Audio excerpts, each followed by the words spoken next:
What if one of the greatest civilizations in human history disappeared, without leaving behind a single name no kings remembered, no written identity, only silent ruins buried artifacts and mysteries that still challenge archaeologists today? Who were these people? How did they build such an extraordinary society, and why did history forget them? Stay with us as we uncover the incredible story of the ancient society that left no name. Before we begin, if you enjoy ancient mysteries, forgotten civilizations, and the secrets hidden beneath history, please like this video, subscribe to the channel, and turn on notifications so you never miss our next journey into the unknown. Let's begin. The first clue is not a king's tomb nor a carved monument proclaiming victory over distant enemies. It is a scatter of broken pottery beneath an ordinary field, a line of weathered stones hidden beneath forest soil, a circle of post holes that once supported a roof now gone for thousands of years. One discovery follows another, separated by countries and centuries of excavation, yet together they point toward the same unsettling reality. An entire society once flourishes across a vast landscape, shaping rivers, clearing forests, raising monuments, burying its dead with care, and leaving behind countless traces of daily life. Yet nowhere does it leave the one thing later civilizations depend upon most. Its own name is missing. For archaeologists, this absence is more than an inconvenience. It changes the entire nature of the investigation. Without written chronicles, royal inscriptions, or surviving traditions identifying who these people call themselves, every fragment of evidence becomes unusually valuable. A stone axe is no longer simply a tool, it becomes a clue to trade. A child's burial becomes evidence of family life. Charred grains trapped beneath the floor of an ancient house reveal changing seasons, farming practices, and even unexpected years of drought. Tiny details begin carrying the weight that written history usually bears. Across much of the prehistoric world, countless communities live, prosper, adapt, and disappear long before written language becomes common. Some eventually evolve into civilizations remembered by later generations. Others are absorbed into expanding kingdoms whose records survive. But many simply fade from memory. Their descendants continue living, their genes pass into future populations, their knowledge spreads through neighboring cultures, yet the identity of the people themselves quietly dissolves. History remembers the monuments, it forgets the names. Before we go deeper, take a moment to like the video and subscribe if this is the kind of history and mystery you enjoy. Standing at one of these ancient sites today feels strangely familiar despite the enormous distance in time. Grass moves gently over foundations where families once gather around evening fires. Birds nest among stones carefully placed by hands that disappear thousands of years ago. Rivers continue flowing along channels that early farmers learned to understand with astonishing precision. Nature has reclaimed nearly everything, but not completely. The landscape still carries faint fingerprints of those who once reshape it. Modern archaeology rarely uncovers dramatic discoveries all at once. More often, the story emerges slowly, almost reluctantly. A survey reveals unusual soil discoloration visible only from the air. Ground-penetrating radar detects buried structures beneath farmland. Excavations uncover storage pits, hearths, animal bones, and fragments of decorated pottery. Radiocarbon dating begins placing these discoveries within a surprisingly coherent timeline. Independent excavations separated by hundreds of kilometers suddenly appear connected. What initially looks like isolated villages gradually reveals something much larger. Similar building styles appear across distant regions, distinctive pottery patterns spread over remarkable distances. Burial customs repeat themselves with subtle local variations. Stone tools are crafted using identical techniques despite originating from different settlements. None of these clues alone proves the existence of a widespread society. Together, however, they suggest networks of shared traditions extending far beyond individual communities. Unlike famous civilizations that announce themselves through colossal palaces or triumphal monuments, this forgotten society speaks in quieter ways. Its architecture often favors wood over stone, leaving only stains in the earth, where great timbers once stand. Its houses may vanish almost entirely after centuries of decay, requiring patient excavation to reconstruct their outlines. Organic materials disappear, roofs collapse, walls rot away. Yet beneath the surface, careful patterns remain preserved like ghosts beneath the soil. Every excavation adds another piece to an enormous puzzle whose picture remains incomplete. Scholars still debate where the boundaries of this society truly lie. Was it one people sharing a common identity, or many closely connected communities linked by trade, marriage, and belief? The evidence remains incomplete, and no single explanation fully accounts for the remarkable similarities found across such a broad landscape. Even defining what constitutes a single society becomes unexpectedly difficult when names and written records are absent. Human imagination naturally seeks dramatic explanations. Some propose forgotten empires erased by catastrophe. Others imagine advanced civilizations deliberately hidden from history. Such ideas capture public attention, but the archaeological record tells a quieter and ultimately more fascinating story. Most ancient societies do not vanish overnight. They change gradually. Languages evolve. Populations migrate. Customs blend with neighboring traditions. Over generations, identities transform until the original community becomes impossible to recognize. Ironically, anonymity may be more common in human history than fame.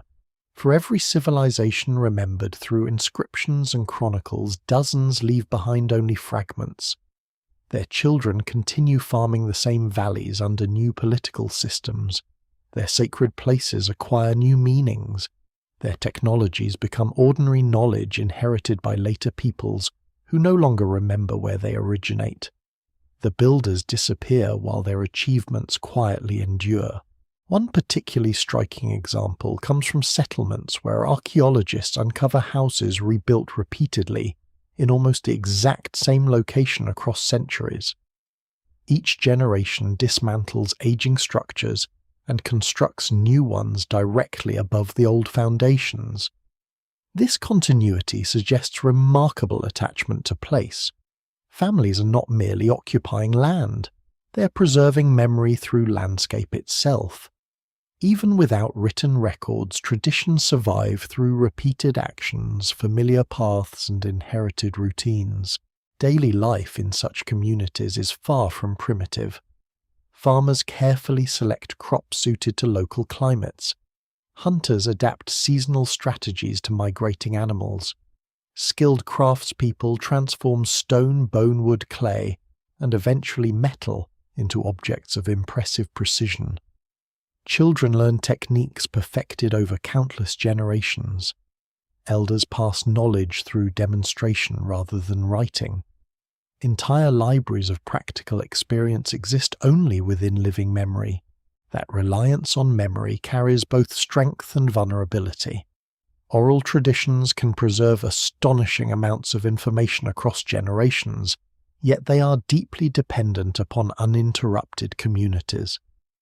When migrations occur, when populations merge, when languages shift, or when environmental crises scatter, families across new territories, stories inevitably change. Names disappear first, then origins blur. Eventually, even the existence of the original society becomes uncertain. This is why archaeology often resembles listening to an echo instead of hearing a voice directly. Every artifact speaks, but only partially. Every discovery answers one question while raising several more. The people behind these objects never expect future generations to study them. They simply live their lives, cultivate their fields, celebrate births, mourn deaths, repair broken tools, and watch seasons pass beneath the same sky that stretches above us today. The remarkable truth is that this unnamed society is not exceptional because it lacks a recorded identity. It is exceptional because enough evidence survives for us to glimpse it at all. Beneath modern cities, forests, deserts, and farmland lies the accumulated record of countless forgotten communities whose contributions quietly shape the foundations of human civilization. Recovering even a fraction of their story requires extraordinary patience, scientific precision, and a willingness to accept uncertainty where certainty no longer survives. The search has only just begun, and with every excavation the silent landscape offers another small reminder that history is not composed solely of the civilizations whose names fill books. Much of humanity's past belongs to people who built enduring worlds only to watch time erase the very words by which they once knew themselves. Morning mist hangs low above broad river valleys, long before any kingdom claims dominion over them. Dense forests stretch across hills that later generations will clear for roads and fortresses. Marshes fill shallow basins where migrating birds gather in astonishing numbers, while winding rivers overflow each spring, spreading fresh layers of fertile silt across their floodplains. It is a landscape that appears wild to modern eyes, yet it is already being quietly shaped by human hands. The transformation begins so gradually that no single generation notices it. Centuries pass before the cumulative effect becomes visible, and by then an entirely new way of life has taken root. The ancestors of this unnamed society do not arrive as a unified people marching toward a predetermined future. They come in small family groups, seasonal bands of hunters, fisher folk following rivers rich with salmon, and early farmers searching for reliable soil. Some descend from communities that have occupied nearby regions for thousands of years. Others carry ideas, crops, and technologies from distant lands. What survives in the archaeological record suggests that these populations blend slowly, rather than replacing one another outright, creating communities whose identities become increasingly shared over generations. The climate itself plays a decisive role in this quiet beginning. The great ice sheets that once dominate much of the northern world have long since retreated, leaving behind fertile valleys, countless lakes, and newly exposed plains. Forests spread into territories that had previously been barren tundra. Oak, elm, hazel, and pine established dense woodlands filled with deer, wild boar, aurochs, and smaller game. Rivers teem with fish, while edible plants flourish along their banks. It is an environment offering extraordinary opportunities provided its rhythms are understood. Understanding those rhythms becomes one of the greatest achievements of these early communities. They learn which valleys flood predictably, which hills remain dry through wet seasons, and which soils support reliable harvests year after year. They observe animal migrations with remarkable accuracy, recognize subtle changes in weather, and identify the ideal moments to sow seeds or gather wild resources. None of this knowledge is written down. Instead, it lives within repeated practice, passed carefully from one generation to the next through observation and experience. Early settlements remain modest by later standards. A cluster of timber houses occupies a gentle rise overlooking water. Storage pits are dug nearby to preserve grain through winter. Livestock are enclosed behind simple fences while cultivated fields spread gradually outward from the village centre. Beyond them lie forests that continue providing timber berries, mushrooms, medicinal plants, and hunting grounds. The boundary between cultivated land and wilderness is never absolute. Instead, people move constantly between both worlds depending upon each for survival. Archaeologists often describe this period as a transition rather than a revolution, and the distinction matters. Agriculture does not instantly replace hunting and gathering. Instead, both ways of life coexist for centuries. Families cultivate crops while continuing to fish trap animals and collect seasonal foods. This diversified strategy proves remarkably resilient. If crops fail, forests and rivers provide alternatives. If hunting declines during certain years, stored grain offers security. Such flexibility allows community to withstand environmental fluctuations that might otherwise prove disastrous. As settlements become more permanent, subtle changes begin appearing in the landscape. Forests nearest villages are selectively cleared rather than entirely destroyed.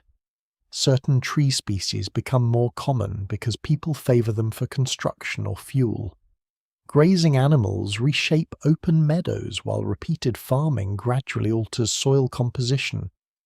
Modern pollen analysis reveals these transformations with astonishing precision. Tiny grains preserved in lake sediments record changing vegetation year after year, allowing researchers to reconstruct landscapes that disappeared thousands of years ago. These environmental records reveal something unexpected. The people are not merely adapting to nature, they are actively engineering it. Controlled burning encourages fresh plant growth, attractive to grazing animals. Wetlands are modified to improve access to fish and waterfowl. Paths become established through repeated use, eventually linking neighbouring settlements across surprisingly long distances. Over centuries, these routes evolve into enduring corridors of movement, some remaining in use well into recorded history. Population growth accompanies these changes, although probably more slowly than once believed. Larger harvests support more children surviving into adulthood. Villages expand, then occasionally divide as younger families establish new communities nearby. Rather than spreading randomly across the landscape, settlements often appear at carefully chosen intervals, suggesting awareness of available resources and cooperation between neighbouring groups.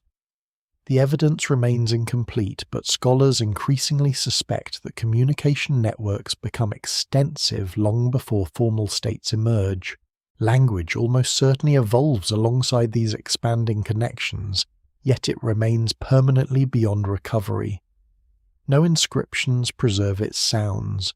No bilingual texts offer translations. Every conversation, every lullaby, every story told beside evening fires disappears without direct trace. Occasionally, archaeologists discover repeated symbols carved into bone or stone, but whether these represent ownership ritual markings, counting systems, or early symbolic communication remains uncertain. The temptation to interpret them as writing is understandable, but mainstream evidence advises caution. Despite this silence, shared cultural traditions become increasingly visible. Similar pottery styles appear across distant settlements, decorated with distinctive geometric patterns, requiring considerable skill. Stone axes are polished using nearly identical techniques over hundreds of kilometers. Burial practices display recognizable consistencies while allowing regional variation. These patterns suggest more than coincidence. They point toward communities participating in a broader cultural world whose members recognize common customs even while maintaining local identities. Marriage likely plays an important role in weaving these communities together. Recent isotope analysis of ancient skeletons has revealed that some individuals grow up far from the places where they are eventually buried.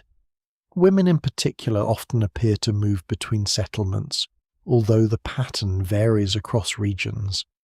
Such mobility strengthens alliances, spreads technological knowledge, and encourages cultural continuity across large territories. Families become connected through kinship, extending far beyond a single village. Children born into this world inherit something remarkably valuable: stability. Unlike highly mobile hunter-gatherer bands of earlier millennia, many now grow up knowing the same fields, rivers and forests throughout their lives. Grandparents point toward trees planted decades earlier. Parents teach the boundaries of cultivated land shaped by previous generations. Familiar landmarks accumulate emotional significance. Certain hills become gathering places. Particular springs acquire sacred associations. Memory attaches itself to geography. This deep attachment to place encourages investment in increasingly ambitious projects. Houses become larger and more durable. Storage facilities improve. Defensive features appear at some settlements, although whether they reflect organized conflict or simple precaution remains debated. Nearby cemeteries grow steadily as generations choose to bury their dead, close to those who came before them. Ancestors remain physically present within the landscape, reinforcing continuity between past and present. Yet this apparent permanence conceals an important paradox. The communities are becoming more rooted than ever before, but the identity binding them together still exists entirely within living memory. They possess no written chronicles capable of surviving catastrophe. Their laws, traditions, and histories remain embodied in people rather than preserved on durable materials. As long as communities endure, this system functions extraordinarily well. If those communities are ever disrupted, however, the threads connecting countless generations could unravel with surprising speed, for now there is little indication that such a fate awaits them. Across fertile valleys and wooded uplands, new settlements continue to appear. Trade paths lengthen, fields expand. Seasonal festivals likely bring distant families together beneath open skies, whose constellations become as familiar as neighbouring hills. An unnamed society is quietly taking shape, not through conquest or proclamation, but through thousands of ordinary decisions repeated across centuries. It leaves no surviving declaration of its existence, yet everywhere beneath the soil, the evidence accumulates, waiting patiently for a future world to recognize that something extraordinary has been growing all along. The strength of this growing society does not emerge from towering palaces or heavily fortified capitals. Instead, it develops through an invisible network of shared habits that spreads almost unnoticed across the landscape. Hundreds of villages remain politically independent, separated by forests, rivers, and low mountain ranges, yet they begin to resemble one another in ways too consistent to ignore. Their houses follow familiar patterns, their tools reflect common standards, their ceremonies leave comparable traces in the earth. Somewhere within these similarities lies the quiet foundation of a society that never records its own existence. At first glance, an individual settlement appears modest. A visitor approaching from the surrounding woodland would see smoke rising gently from timber houses roofed with thatch or bark. Children help carry water from nearby streams, while older family members tend cooking fires that have burned in roughly the same locations for generations. Dogs move freely between homes, alert to unfamiliar scents, but largely unconcerned by the daily rhythm of village life. Nearby livestock graze in enclosed meadows carved from what was once dense forest. Each house represents far more than a shelter. Constructing one requires coordinated labor, careful planning, and an intimate understanding of local materials. Large trees must be selected months in advance. Their trunks are shaped with polished stone axes that demand hundreds of hours of skilled craftsmanship before they are even capable of cutting efficiently. Flexible branches are woven into walls before being covered with clay mixed with straw or animal dung to create surprisingly durable insulation. Roofs are built steep enough to shed rain and snow, while allowing smoke from indoor hearths to escape gradually through carefully designed openings. Archaeological excavations reveal that many of these structures remain in use for decades. Floors are repaired repeatedly. Hearths are rebuilt after years of constant use. Broken pottery accumulates beneath packed earth surfaces, while discarded tools find secondary uses around the household. Rather than abandoning homes after short occupations, families invest enormous effort into maintaining them. These houses become living records of multiple generations sharing the same physical space. The organization of the settlements also hints at careful planning rather than random growth. Homes are often positioned to maximize sunlight during colder months, while remaining close enough to neighbors for cooperation during daily tasks. Open communal areas provide space for food preparation, seasonal gatherings, and craft production. Wells or springs occupy central locations where people naturally meet throughout the day, reinforcing social bonds through countless ordinary interactions. Such daily cooperation becomes essential because survival depends upon specialization as much as self-sufficiency. Not every individual performs the same tasks. Some become particularly skilled at shaping stone into razor-sharp blades. Others excel at weaving textiles from plant fibers or animal wool. Certain families gain reputations for producing exceptionally durable pottery, while others become known for their ability to locate high-quality flint deposits many days' journey away. Although everyone understands the basics of farming and food preparation, genuine expertise begins to emerge within particular crafts.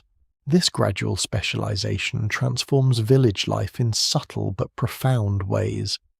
Instead of every household producing everything it needs, exchanges become increasingly common. A family possessing superior pottery may receive finely worked tools in return. Hunters provide hides to skilled leatherworkers who fashion durable clothing and footwear. Farmers with abundant harvests trade grain for ornaments carved from distant shells or polished stone. These transactions are not necessarily conducted through formal markets. Instead, they unfold within relationships built upon trust obligation and repeated interaction over many years. Evidence of this expanding cooperation appears in objects whose raw materials originate remarkably far from where they are eventually discovered. Obsidian from volcanic regions travels hundreds of kilometers. Amber collected along distant coastlines appears in inland burials. Rare pigments move across landscapes through networks whose complexity surprises modern researchers. No written contracts survive to explain these exchanges, yet the archaeological record clearly demonstrates that ideas and materials travel astonishing distances. The movement of craftsmen themselves may be equally important. A master builder teaching new construction techniques in neighboring villages leaves almost no direct evidence behind, yet the growing uniformity of architectural styles strongly suggests that knowledge spreads through personal contact. Apprentices learn by watching experienced hands shape timber-polished stone and fire pottery. Mistakes are corrected immediately, ensuring remarkable consistency across generations. Seasonal gatherings almost certainly reinforce these connections. Archaeologists have identified locations where unusually large quantities of animal bones, pottery fragments, and ceremonial objects accumulate over centuries. These sites seem too extensive to represent ordinary village life. Instead, they may reflect periodic assemblies drawing people from many different communities. Such gatherings provide opportunities to exchange goods, arrange marriages, settle disputes, share agricultural knowledge, and perform rituals strengthening a shared cultural identity. Although no written descriptions survive these occasions, were probably among the most significant moments in the annual calendar. Families who have spent months working isolated fields suddenly encounter relatives from distant settlements. Children meet cousins they barely remember. Craftsmen display newly perfected techniques. Elders recount ancestral stories, preserving knowledge that stretches back beyond living memory. Songs, dances, feasts, and ceremonies likely accompany these meetings, weaving separate villages into something resembling a single cultural world. Religion, if it can be called that, is inseparable from this social fabric. Rather than centralized temples dominated by priestly elites, sacred practices appear deeply embedded within everyday life. Particular trees, springs, hills, or unusual rock formations may acquire spiritual significance through generations of repeated use. Domestic hearths serve practical and symbolic purposes simultaneously. Ancestors remain present through carefully maintained burial grounds, situated close to settlements, ensuring that the dead continue participating in the lives of the living. Scholars still debate exactly how authority functions within these communities. The archaeological evidence reveals surprisingly little indication of extreme social inequality during many phases of their development. Some burials contain richer grave goods than others, suggesting differences in status, achievement, or family prestige. Yet vast royal tombs, monumental palaces, and unmistakable symbols of absolute political power remain largely absent. Leadership may depend less upon inherited rank than upon experience, generosity, ritual knowledge, or the ability to organize communal labor. This relative balance has important consequences. Decisions affecting irrigation, forest management, seasonal planting, or construction projects likely require cooperation rather than coercion.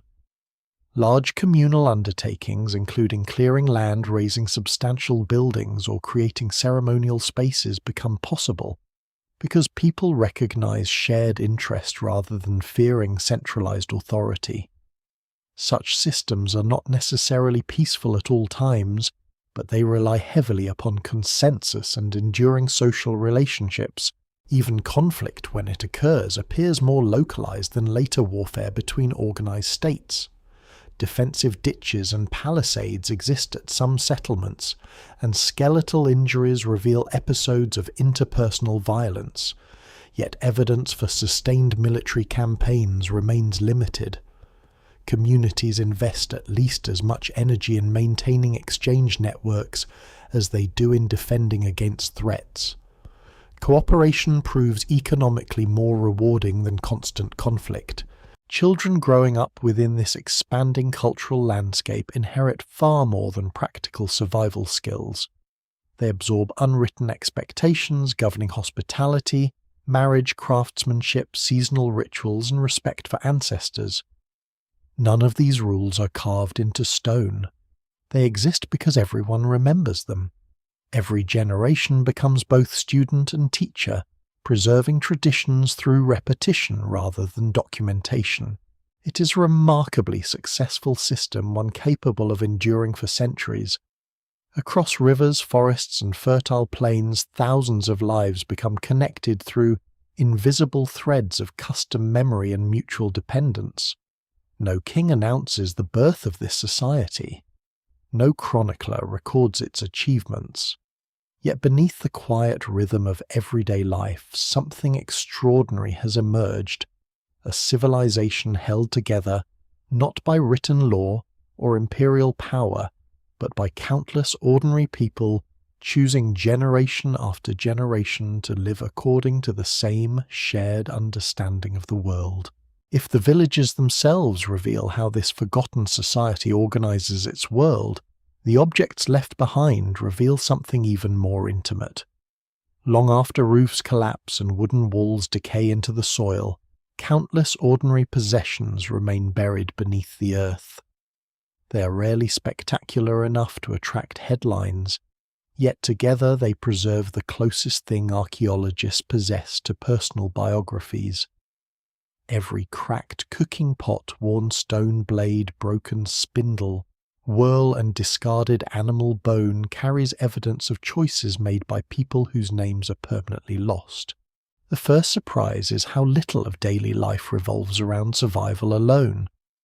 Modern imagination often reduces prehistoric communities to a relentless struggle against hunger, cold, and danger. Certainly those challenges exist, but the archaeological record paints a more balanced picture. Once reliable farming, hunting, fishing, and food storage become established, people devote increasing amounts of time to improving the quality of life, rather than merely extending it. Decoration appears on objects that function perfectly well without ornament. Clothing becomes more carefully tailored. Jewelry grows increasingly sophisticated. Homes become more comfortable than strictly necessary for basic shelter. Pottery offers one of the clearest examples of this transformation. At first glance, a clay vessel seems entirely practical. It stores grain, carries water, cooks meals, and preserves food through changing seasons. Yet many vessels are covered with elaborate geometric designs requiring patience and precision. Some patterns appear so consistently across wide regions that archaeologists use them to identify entire cultural traditions. Others remain unique to particular settlements or families, hinting at local identities existing within a broader shared culture. The process of creating such pottery is itself an impressive achievement.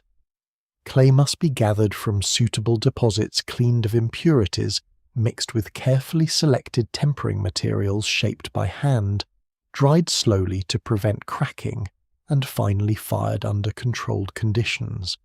Each step demands experience. A single mistake can destroy hours of work. Children likely begin learning these techniques from an early age, gradually mastering the subtle movements required to produce durable vessels. Knowledge passes from hand to hand rather than from written instruction. Stone tools tell a similar story. Even after farming becomes widespread, polished axes remain among the most valuable possessions in many communities. Producing one is astonishingly labor-intensive. Hard stone must first be quarried, then roughly shaped by repeated strikes before being ground against abrasive surfaces for many hours, sometimes even days, until a smooth cutting edge emerges. The finished tool is fitted carefully into a wooden handle, using bindings made from plant fibers or animal sinew. Properly maintained, such an axe can serve its owner for decades. Where patterns visible under microscopes now allow researchers to reconstruct how individual tools are actually used. Some blades cut timber year after year. Others process animal hides, harvest grain, or carve intricate wooden objects. Tiny scratches invisible to the naked eye reveal the difference between working hardwood, soft plants, or bone. In this way, even the smallest artifact begins revealing the rhythm of forgotten occupations. Food remains provide another remarkable window into everyday existence. Burned seeds preserved inside ancient hearths identify cultivated crops with surprising accuracy. Animal bones reveal preferred hunting species, livestock management, seasonal slaughtering practices, and even methods of butchering. Chemical analysis of residues absorbed into pottery can identify traces of milk, meat, fish oils, and plant products cooked thousands of years ago. Meals that vanished long before written history quietly leave molecular fingerprints for modern science to uncover. The resulting picture is far richer than earlier generations imagined. Farmers cultivate cereals alongside legumes that enrich the soil. They gather wild fruits, nuts, and berries, even while tending domesticated crops. Rivers continue supplying fish in abundance. Honey is probably collected from wild bee colonies, providing one of the few concentrated sweeteners available. Herbs gathered from surrounding woodlands flavor meals, while also serving medicinal purposes. Diet varies according to season, geography, and local resources, demonstrating remarkable adaptability rather than rigid dependence upon a single food source. Inside the houses, daily routines unfold according to cycles familiar across generations. Dawn begins with tending fires that never fully extinguish overnight. Fresh water is collected before fields demand attention. Grain is ground into flour using heavy stone querns, whose repetitive use gradually wears deep hollows into their surfaces. the physical effort required is immense. Archaeologists studying ancient skeletons frequently observe muscular development and joint wear consistent with years of repetitive grinding, lifting, weaving, and farming. Women, men, and children all contribute substantially to household survival, although their responsibilities often differ. Textile production alone consumes extraordinary amounts of labour. Plant fibres or wool must be cleaned, spun into thread using spindle whorls, woven into cloth on upright looms dyed with natural pigments, and finally sewn into garments. Clothing is valuable enough to be repaired repeatedly rather than discarded. Even fragments of preserved fabric reveal sophisticated weaving techniques capable of producing durable, attractive textiles. Children experience a world filled with responsibility far earlier than in many modern societies. Small footprints preserved in ancient mud near construction sites suggest that young members of the community participate in building activities. Miniature tools found in some settlements may represent learning implements rather than toys. By adolescence, many have already mastered essential agricultural tasks and begun acquiring specialized skills that will define adult life. Yet childhood is not entirely consumed by work. Tiny carved animal figures, polished pebbles, gaming pieces, and intentionally shaped clay objects hint at play, imagination, and storytelling. These modest discoveries remind us that emotional life changes far less across millennia than technology does. Children laugh, compete, invent games, and explore their surroundings much as they always have. Personal appearance also matters more than stereotypes often suggest. Beads carved from bone-shell amber and polished stone appear in burials across wide regions. Bracelets, pendants, decorated belts, and carefully crafted hair ornaments indicate that clothing serves not merely practical purposes, but also communicates identity, age, achievement, family connections, or ritual status. Scholars still debate the precise meanings of these ornaments, yet their widespread presence demonstrates that beauty and symbolism occupy important places within everyday life. Health, however, remains unpredictable. Skeletal evidence reveals healed fractures, showing that injured individuals are often cared for long enough to recover. Some people survive severe disabilities for many years, suggesting considerable community support. At the same time, signs of arthritis, dental disease, nutritional stress, and occasional epidemics remind us that life expectancy remains vulnerable to factors beyond human control.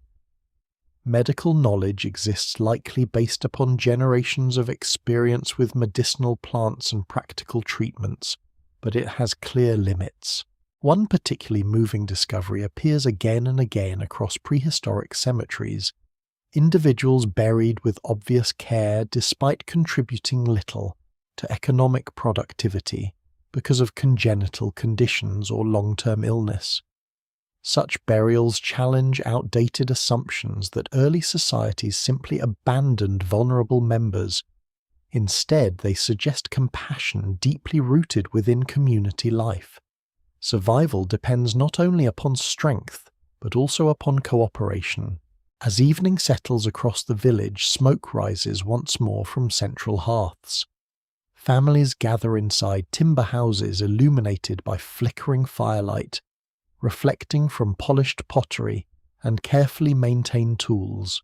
Stories are told, practical knowledge is shared, meals are prepared from harvests gathered through collective effort, and children drift towards sleep, listening to voices whose language has vanished forever. Nothing about the moment seems extraordinary to those living it. Yet these ordinary evenings, repeated thousands upon thousands of times, quietly build one of the most enduring foundations of human civilization. A society remembered today not through the names of its rulers, but through the humble objects its people leave behind beneath the patient earth. As villages become older and more firmly rooted in the landscape, another pattern slowly emerges alongside homes, fields, and workshops. Certain places are treated differently from all others. They are visited repeatedly over generations despite offering little practical value for farming or hunting. Some occupy windswept hilltops overlooking broad valleys. Others stand beside springs whose water never seems to fail, within caves where echoes transform the simplest sound, or among rings of carefully placed stones whose purpose remains uncertain even after decades of excavation. These locations suggest that the unnamed society is not held together by agriculture alone. Beneath everyday life lies a shared spiritual landscape that binds distant communities through beliefs no written text ever records. Unlike civilizations that leave behind temples covered in inscriptions, statues of named deities, or detailed myths carved into palace walls, this society preserves almost none of its theology directly. Archaeologists must reconstruct belief from architecture, burial practices, symbolic objects, and repeated patterns of behavior. The task is extraordinarily difficult because ritual often leaves ambiguous traces. A circle of stones may serve ceremonial purposes, astronomical observations, communal gatherings, or several functions at once. The evidence remains incomplete, and scholars still debate how many sacred sites truly belong to a single cultural tradition rather than independent local practices. Yet despite this uncertainty, recurring themes appear across the archaeological record. One of the strongest is the remarkable care devoted to places associated with ancestors. Cemeteries are rarely random collections of graves. They occupy prominent positions overlooking settlements beside rivers or upon elevated ground that remains visible across the surrounding countryside. Some continue receiving burials for centuries, creating landscapes where the living and the dead exist in constant proximity. Each burial reflects choices that reveal more than simple disposal of the body. Individuals are often placed in carefully prepared positions rather than abandoned without ceremony. Grave goods accompany many of the deceased, although the quantity and type vary considerably. Pottery, polished axes, beads, animal bones, and personal ornaments appear beside skeletons, whose identities are otherwise unknowable. Occasionally, children receive offerings that seem astonishingly elaborate for their age, suggesting that family status or symbolic beliefs influence burial customs as much as individual achievement. The presence of food vessels in certain graves raises intriguing possibilities.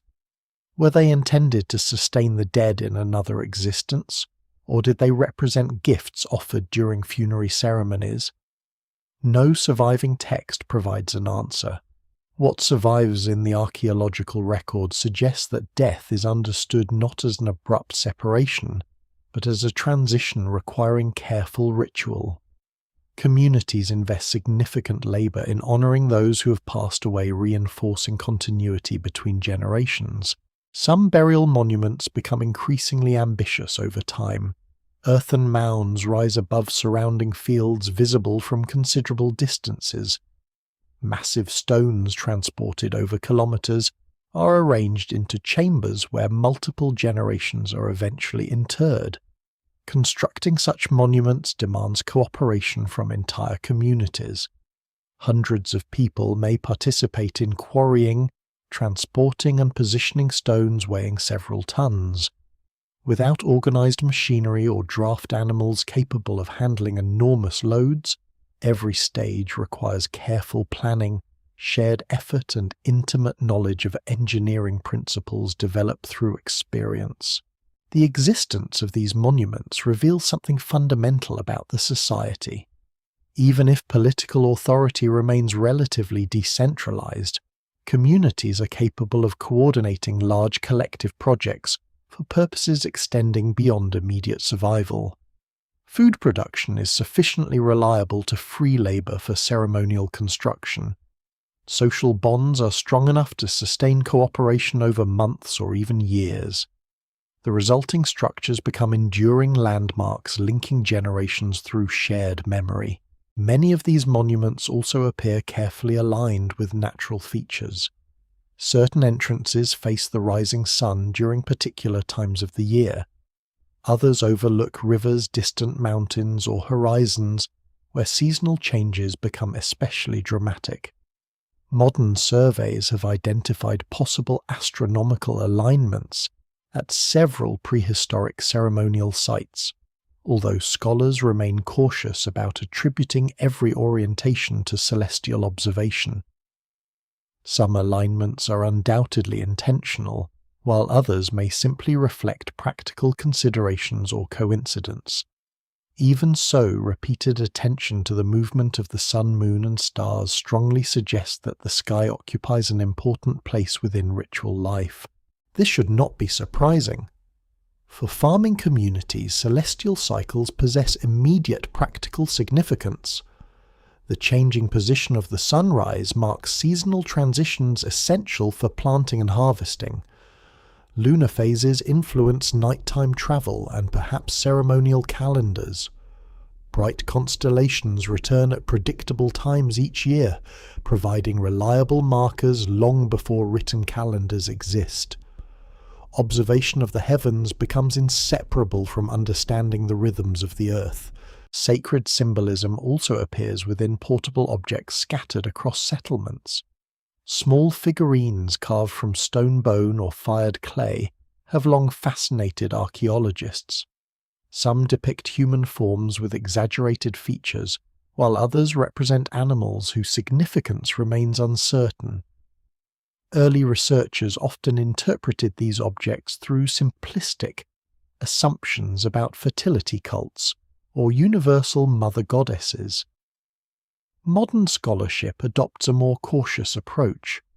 These figurines may serve many purposes, including ritual offerings, household guardians, teaching objects, ancestral representations, or expressions of identity. No single explanation fully accounts for their remarkable diversity. Animals occupy a particularly important place within this symbolic world. Deer antlers appear in ceremonial deposits far removed from ordinary butchering sites. Bird bones are occasionally arranged in unusual ways, suggesting ritual treatment rather than food waste. Cattle skulls may be displayed prominently within settlements or incorporated into ceremonial structures. Such practices imply that certain species possess meanings extending beyond their economic value.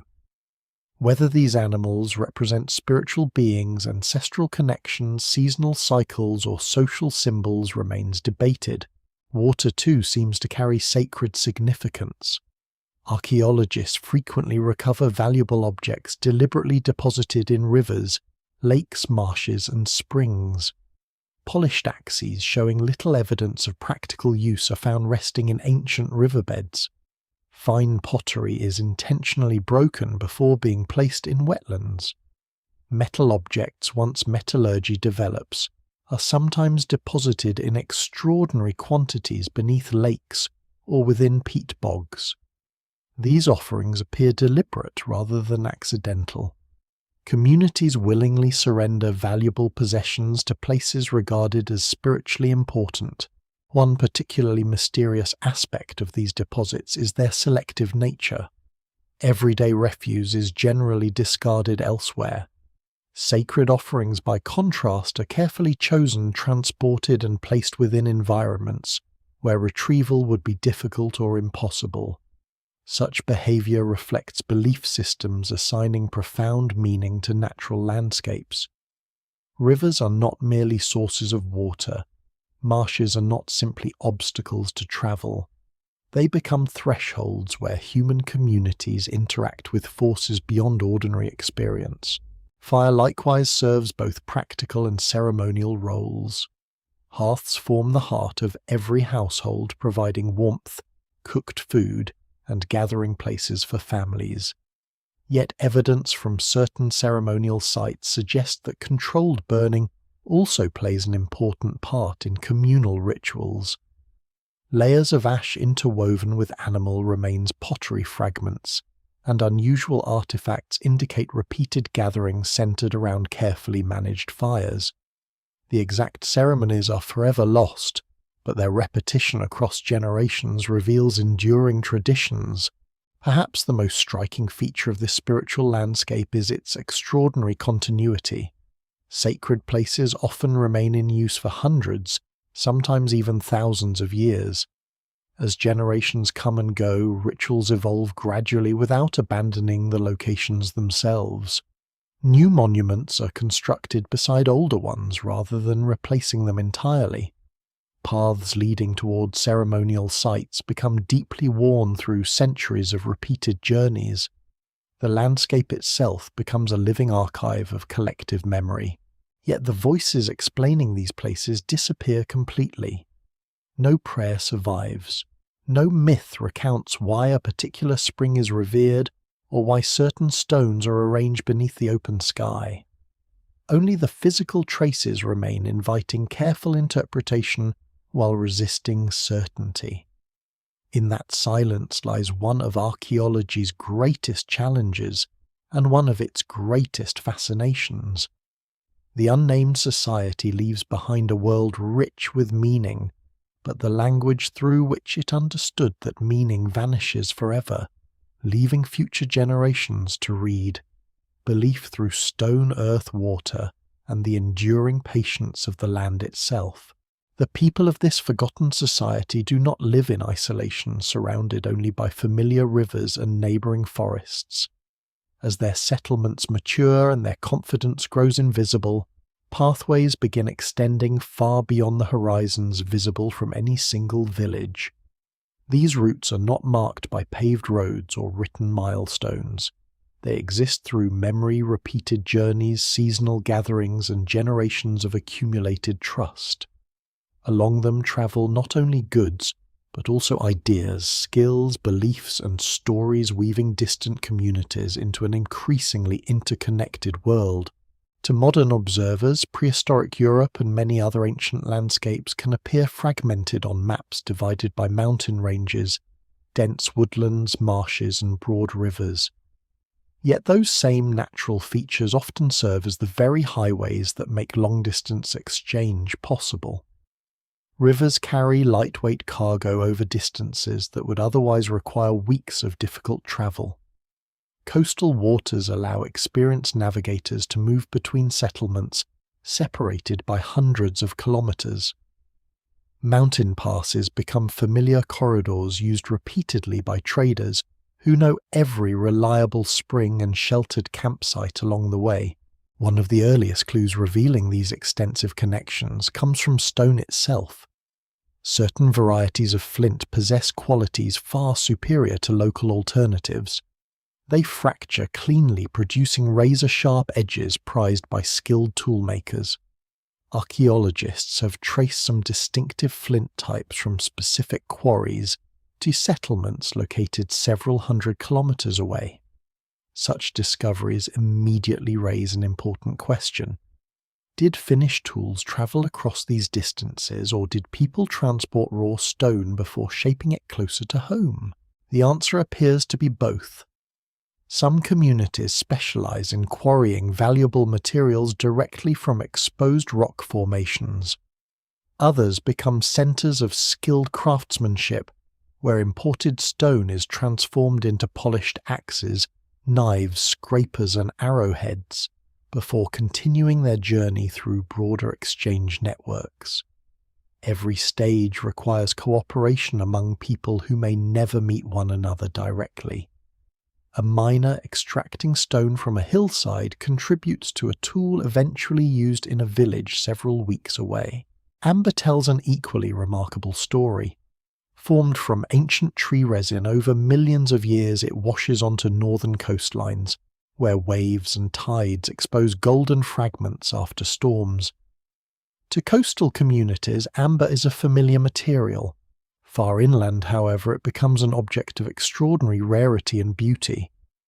Archaeologists regularly discover amber beads in burials hundreds of kilometers from their natural source.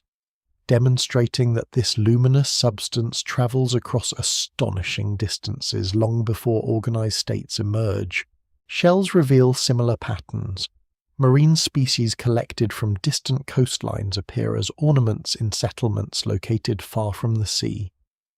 Their owners may never have seen an ocean, yet they wear reminders of distant shores suspended around their necks or stitched into clothing. These objects possess value not because they are useful, but because they symbolize connections extending beyond familiar landscapes. Salt may be even more significant, though it leaves far fewer visible traces. Essential for preserving meat, maintaining health, and supporting livestock, salt becomes one of the most valuable commodities available to prehistoric societies. Communities fortunate enough to control natural salt springs or coastal evaporation sites likely attract visitors from considerable distances. While the archaeological evidence remains incomplete due to salt's soluble nature, indirect clues strongly suggest that its distribution helps sustain expanding trade networks. Trade, however, is rarely about objects alone. Every traveller carries knowledge gathered from previous journeys, news of changing weather patterns, successful harvests, unfamiliar technologies, dangerous routes, or newly established settlements spreads gradually from village to village. In this way, information moves almost as efficiently as physical goods. A farming innovation developed in one valley may eventually appear hundreds of kilometers away, without any centralized authority directing its spread. The movement of metallurgy provides one of the clearest examples of this process. At some point, communities begin experimenting with native copper gathered from exposed deposits. Unlike stone, metal behaves in unfamiliar ways. It can be hammered into shape, reheated, and occasionally melted. Learning to control these properties requires extensive experimentation.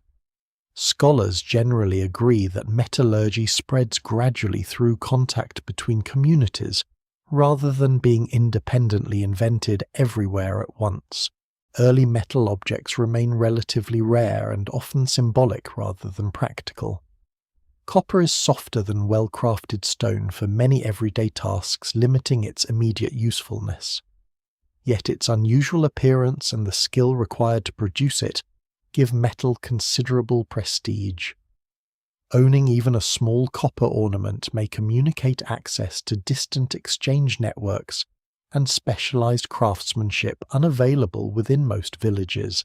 As centuries pass, knowledge of alloying copper with tin produces bronze, transforming both technology and trade. Tin deposits are geographically limited, forcing communities to establish connections across increasingly vast regions. Bronze production, therefore, depends not only upon technical expertise, but also upon reliable long-distance exchange. The unnamed society adapts to this changing world by expanding relationships rather than retreating into isolation. Archaeological discoveries increasingly reveal that these exchange systems are surprisingly organized. Standardized tool forms suggest shared expectations regarding quality and design. Weights are not yet common in many regions, but repeated proportions indicate growing familiarity with consistent production methods.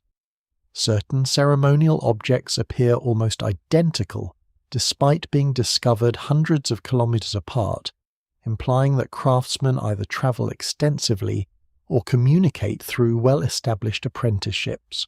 Hospitality almost certainly plays a crucial role in maintaining these networks.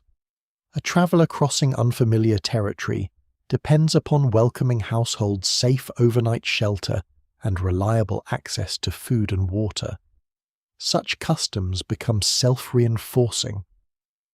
Communities known for generosity encourage future visitors, while successful exchanges strengthen reputations extending far beyond local boundaries. Trust becomes an economic resource every bit as valuable as rare materials. Marriage alliances contribute another layer of connectivity. Ancient DNA analysis and isotope studies increasingly reveal individuals buried far from where they spend their childhoods. These movements are not random. They often reflect long-standing relationships between communities, allowing families separated by great distances to maintain social ties through successive generations. Such alliances reduce conflict, encourage cooperation, and facilitate the spread of cultural traditions alongside biological ancestry. Seasonal festivals likely become the great engines of this interconnected world. During periods when agricultural demands lessen large gatherings, draw people from numerous settlements. Traders arrive carrying unusual materials unavailable locally. Craftsmen demonstrate new techniques while comparing their work with distant colleagues. Elders exchange news of changing conditions across the wider landscape.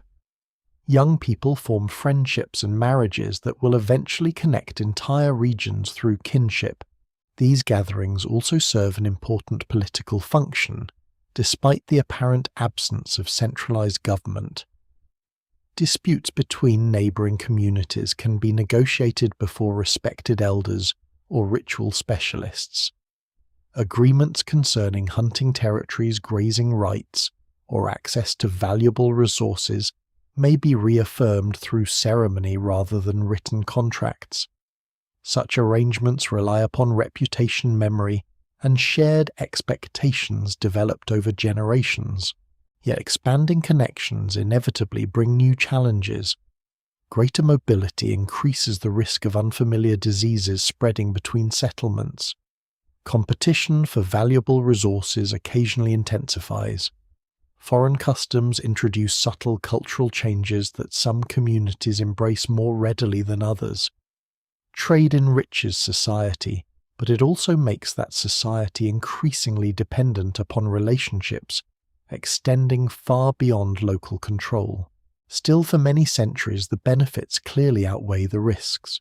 Across rivers, forests, coastlines, and mountain passes, a vast web of exchange continues growing almost invisibly. No empire oversees it.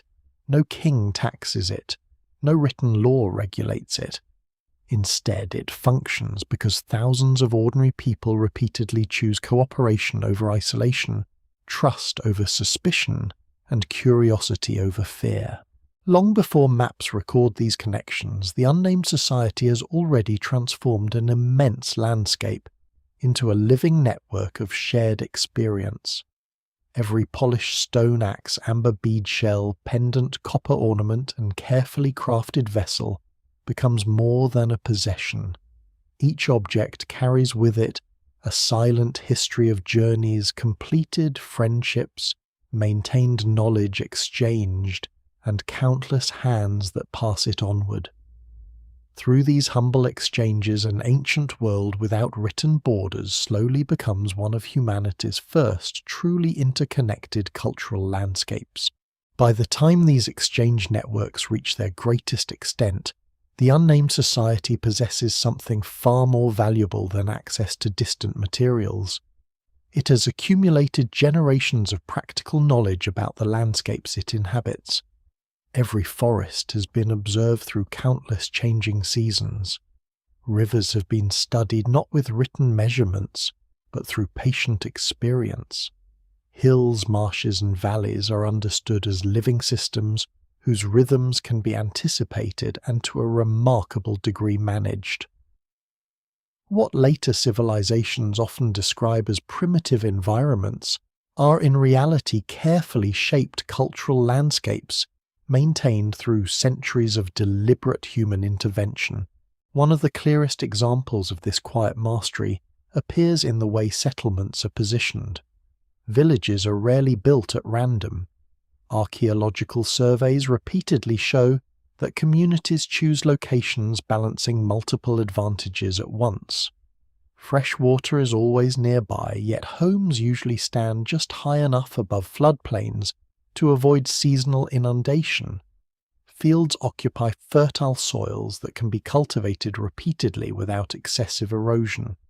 Forests remain close enough to provide timber and fuel, while open meadows support grazing animals. Every successful settlement represents generations of accumulated environmental understanding. This knowledge extends far beyond selecting good building sites.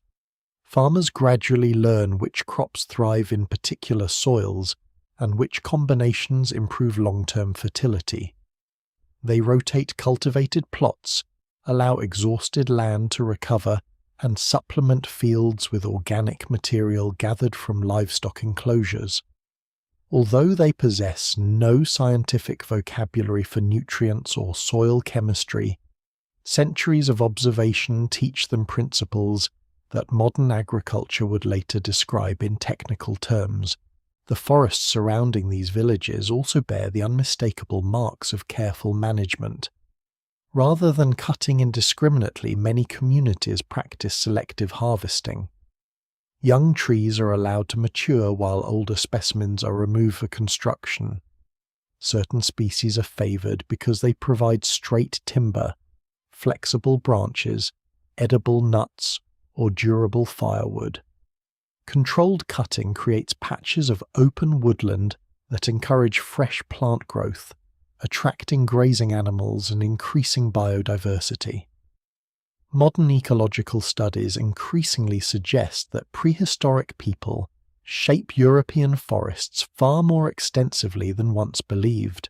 One surprisingly sophisticated practice involves coppicing, the careful cutting of particular tree species near their base so they regenerate multiple new shoots.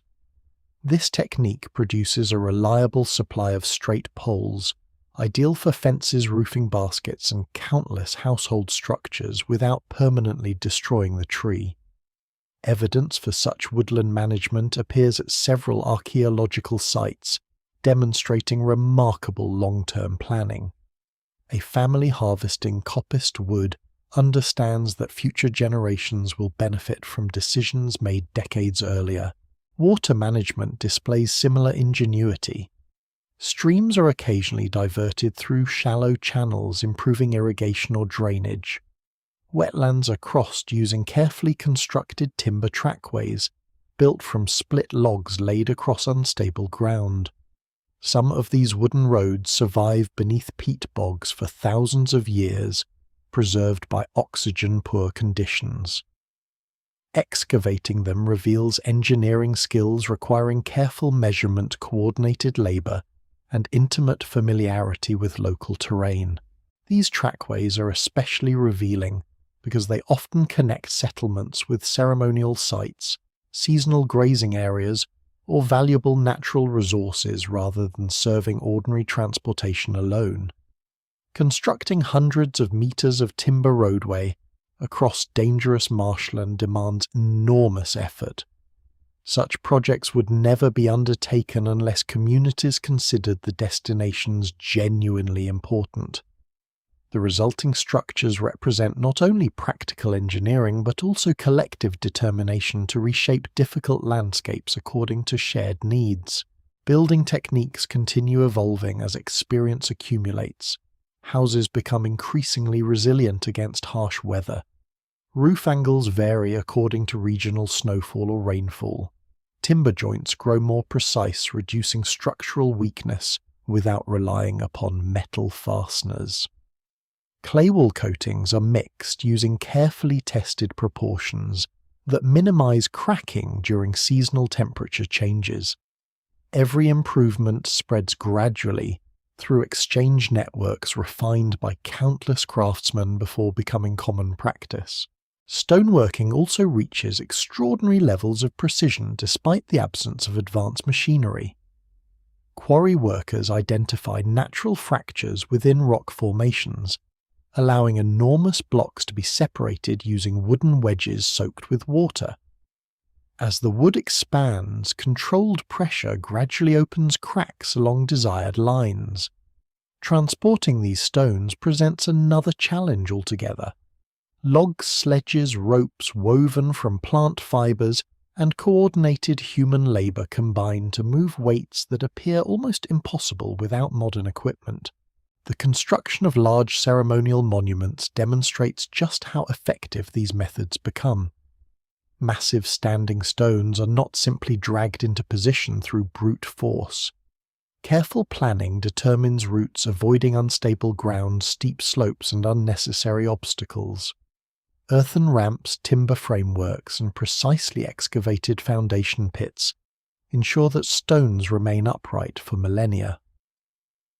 Experimental archaeologists recreating these techniques consistently discover that prehistoric builders achieve remarkable results, using relatively simple tools combined with sophisticated organization. Metalworking introduces an entirely new dimension of technological innovation. Early coppersmiths quickly realized that heat fundamentally changes the behavior of metal.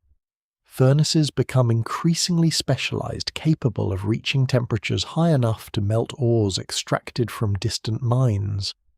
Bellows fashioned from animal hides supply controlled airflow, dramatically increasing combustion efficiency. Charcoal replaces ordinary wood because of its greater heat output, leading to more deliberate woodland management supporting metallurgical production. The people experimenting with these techniques are among the great innovators of the ancient world, though history never records their names. Every successful casting requires dozens of precise decisions. Ores must be selected carefully, impurities removed as completely as possible, molds prepared in advanced temperatures judged by color and experience rather than thermometers. Failure is common. A cracked mold or poorly controlled fire can waste weeks of labor. Yet repeated experimentation steadily improves results until metalworking becomes one of the defining crafts of the society. Textile production evolves with equal sophistication, although its achievements are less visible because fabric rarely survives burial. Loom weights, spindle whirls, weaving tools, and occasional preserved fragments reveal a surprisingly advanced industry. Fibers are spun into threads of consistent thickness before being woven into textiles displaying complex patterns and durable construction. Natural dyes extracted from plants, minerals, and insects introduce varied colors whose symbolic meanings remain largely unknown. Even food preservation reflects remarkable technical understanding. Grain storage pits are designed to minimize moisture while protecting harvest from rodents. Meat is smoked or dried under carefully controlled conditions. Fermentation likely produces preserved foods and beverages capable of lasting through difficult seasons. Communities become increasingly skilled at creating food surpluses, reducing vulnerability to temporary crop failures, and supporting larger populations than earlier generations could sustain. Perhaps most impressive of all is the society's ability to integrate these diverse innovations without centralized institutions directing development. No royal academy oversees engineering. No written manuals standardize craftsmanship. Instead, improvement emerges through patient observation, apprenticeship, experimentation, and communication across broad social networks. Thousands of individuals contribute small refinements whose cumulative effect transforms everyday life over centuries. Scholars still debate whether these technological advances spread primarily through migrating craftsmen, expanding trade relationships, or independent local experimentation inspired by shared ideas. The evidence suggests that all three processes probably operate simultaneously. Innovation is rarely the achievement of isolated geniuses. More often it results from communities willing to learn from one another while adapting new techniques to local conditions. Looking back across this long arc of development, it becomes increasingly difficult to describe this unnamed society as merely a collection of prehistoric villages. Its people reshape forests, engineer wetlands, transport monumental stones, manage agricultural landscapes, master complex crafts, and maintain exchange networks spanning vast distances. Their achievements rival those of many later civilizations remembered by name. Yet the architects of this remarkable transformation remain anonymous, known only through the enduring traces of their work Buried quietly beneath the landscapes they understood better than anyone who would come after them. For centuries, the world of this unnamed society appears remarkably stable. Villages expand gradually rather than explosively. Trade routes grow longer with each generation. Ceremonial monuments continue receiving visitors while fields carved from ancient forests provide dependable harvests. To those living within this landscape, the future probably seems as predictable as the return of spring after every winter. Yet beneath this appearance of permanence, subtle changes are already beginning to accumulate. None seems catastrophic in isolation. Together they begin altering the balance that has sustained these communities for hundreds of years. The first signs appear in the environment itself. Ancient pollen preserved within lake sediments records slow but unmistakable transformations in vegetation. Forest composition changes as larger areas are cleared for cultivation and grazing. Certain tree species decline while grasses and agricultural plants become increasingly common. At first, these changes reflect successful expansion rather than ecological crisis. More land under cultivation means more food supporting larger populations, but every landscape has limits, and those limits become increasingly difficult to ignore. As villages multiply, neighboring communities begin competing for the same fertile valleys, reliable water sources, and productive grazing lands. Earlier generations can simply establish new settlements beyond the edge of cultivated territory. Now the most desirable locations are often already occupied. Expanding fields require clearing steeper hillsides or cultivating soils less naturally fertile than those first chosen centuries earlier. This gradual shift affects agriculture in ways almost invisible within a single lifetime. Harvests remain sufficient during favourable years, but the margin separating abundance from scarcity grows narrower. Soil exhausted by repeated cultivation requires longer recovery periods. Woodland regeneration slows where grazing animals prevent young trees from maturing. Rivers altered by changing vegetation occasionally flood with greater intensity after heavy rainfall washing valuable topsoil downstream. No single disaster announces the beginning of decline. Instead, resilience slowly erodes. Climate adds another layer of uncertainty. High-resolution studies of tree rings, cave formations, and ancient sediments reveal that prehistoric climates are far from constant. Decades of favourable weather can be interrupted by prolonged droughts, colder growing seasons, or unusually wet periods damaging crops. These fluctuations rarely affect every region equally. One valley may experience poor harvests, while another enjoys relative abundance, encouraging greater dependence upon exchange networks already connecting distant communities. For a time, those networks provide remarkable flexibility. Grain can move from productive regions towards struggling settlements. Livestock are relocated when local grazing fails. Families temporarily join relatives in neighbouring villages until conditions improve. The interconnected world that once accelerates prosperity now becomes a buffer against environmental instability. Yet increasing dependence also introduces new vulnerabilities. When climate disturbances affect several regions simultaneously, the system comes under unprecedented strain.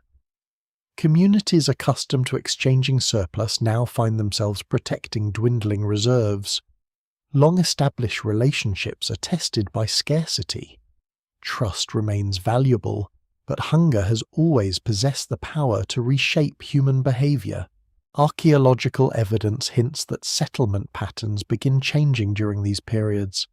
Some villages are abandoned after centuries of continuous occupation. Others shrink noticeably with fewer houses rebuilt after old structures collapse. New settlements occasionally appear in more defensible locations overlooking valleys or river crossings. Scholars still debate whether these shifts reflect growing conflict, environmental adaptation, or changing social organization. The evidence remains incomplete and different regions likely experience different pressures. Burial customs also begin evolving. Cemeteries used consistently for generations sometimes cease receiving new graves without obvious explanation. Monument construction slows in certain areas while continuing elsewhere. Grave goods become less uniform, suggesting changing beliefs or increasing social differentiation.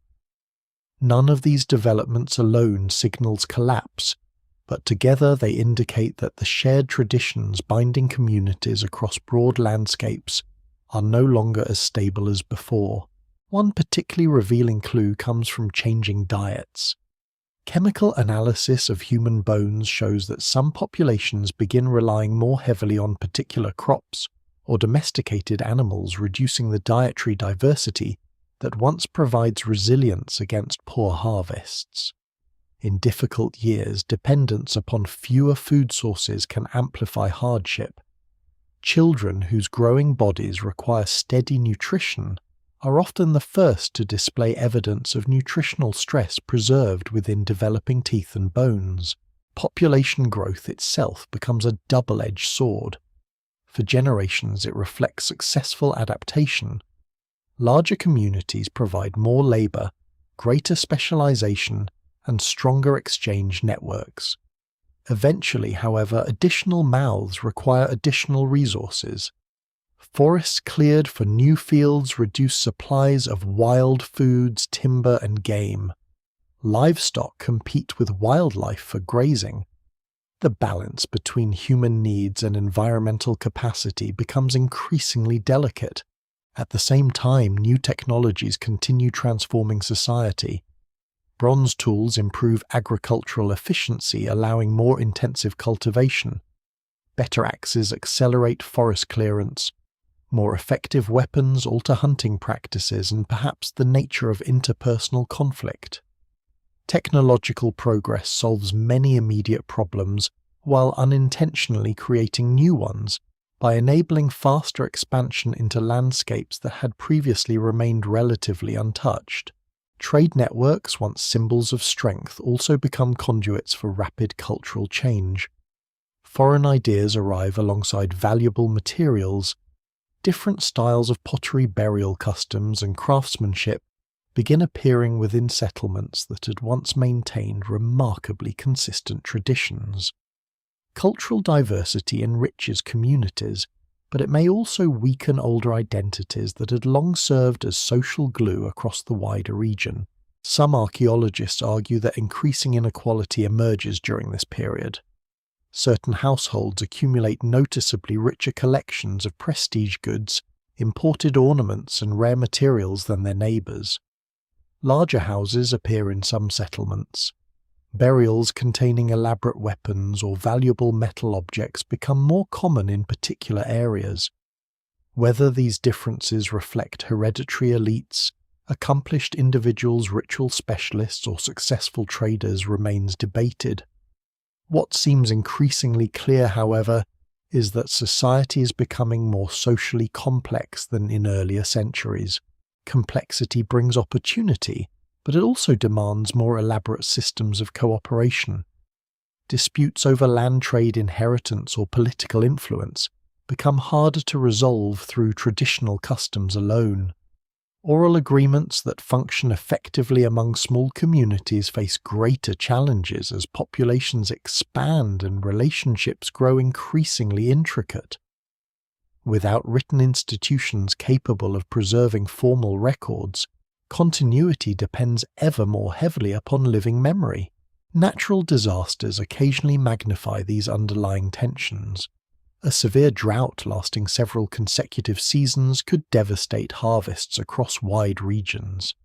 Exceptional flooding might destroy stored grain and fertile fields simultaneously. Disease affecting livestock would threaten both food supplies and agricultural productivity. Archaeology rarely captures such individual events with precision, yet environmental records confirm that prehistoric societies repeatedly experience climatic episodes capable of testing even well-adapted communities. Importantly, none of this means that collapse becomes inevitable. Many settlements survive environmental fluctuations for generations through remarkable adaptability. Families diversify crops, alter grazing practices, relocate temporarily, or strengthen exchange relationships with distant partners. Human resilience remains one of the defining characteristics of this unnamed society. Time and again, communities respond creatively, rather than surrendering to adversity. Nevertheless, the cumulative pressure continues building. Landscapes that once seemed limitless now reveal boundaries. Traditions once universally shared begin fragmenting into regional variations. Economic systems that flourished during abundance struggle when multiple challenges coincide. The world has not yet fallen apart, but its foundations are shifting in ways that few living through them could fully perceive. Standing within one of these villages during this period, daily life might still appear reassuringly familiar. Smoke rises from hearths. Farmers work their fields. Children play beside timber houses. Traders arrive carrying distant goods. Ceremonies continue at ancient sacred places. Yet beneath these ordinary scenes, the balance that sustains generations is becoming increasingly fragile. The unnamed society has reached the height of its achievement, and as so often happens in human history, it is precisely at that moment that the first quiet shadows of transformation begin stretching across the land. The disappearance of an ancient society rarely resembles the dramatic endings imagined in popular culture. There is no single day when every village falls silent, no final battle that erases an entire people from the earth, and no sudden catastrophe that neatly explains centuries of accumulated change. Instead, the archaeological record presents something both more subtle and more unsettling. The society simply begins to lose its familiar shape. Communities that once share common traditions gradually stop resembling one another. Long-established settlements are abandoned one by one. Trade routes become less active. Ceremonial monuments are visited less frequently. Generation after generation, the world that has existed for centuries quietly dissolves. One abandoned village tells very little on its own. A fire may have destroyed several houses. A nearby spring could have dried up. Families might simply have moved to better farmland a few kilometers away. Archaeologists are always cautious about drawing broad conclusions from isolated sites. But when similar patterns appear across entire regions, the possibility of something much larger becomes impossible to ignore. Excavations reveal settlements that had once been occupied continuously for hundreds of years suddenly left empty. In many cases, there are no signs of violent destruction.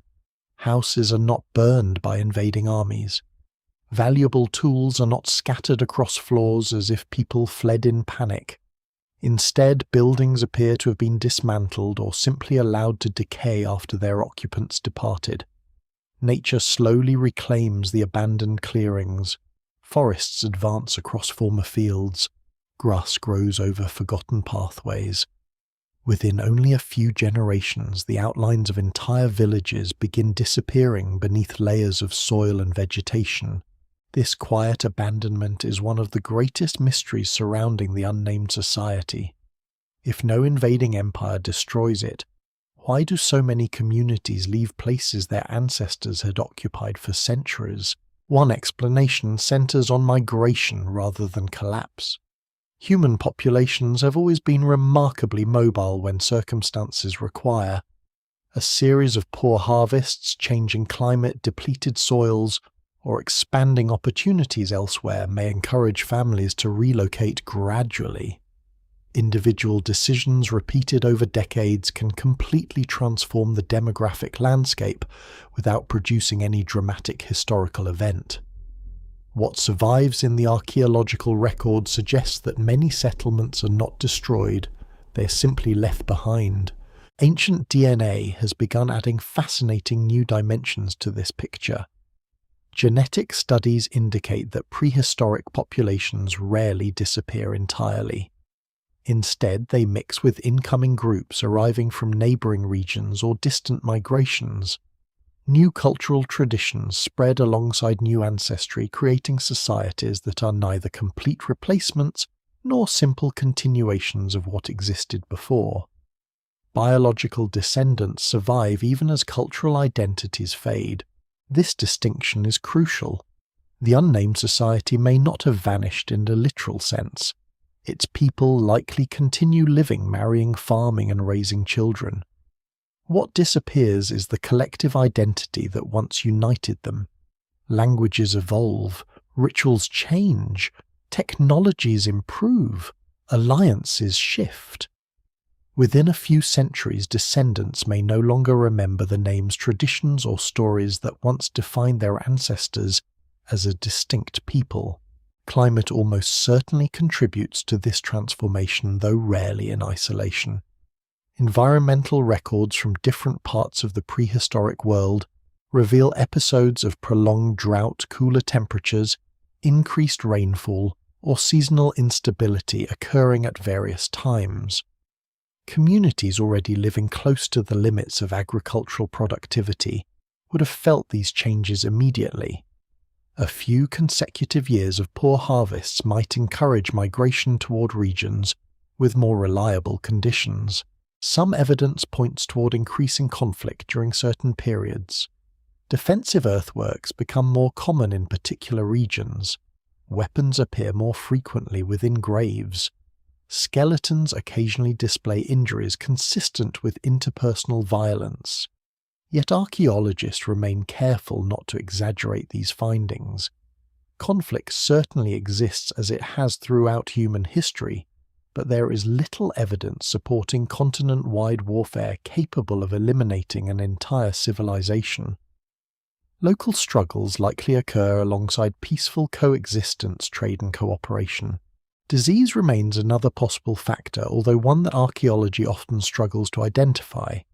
Epidemics leave surprisingly limited physical evidence, unless ancient DNA from pathogens survives within human remains.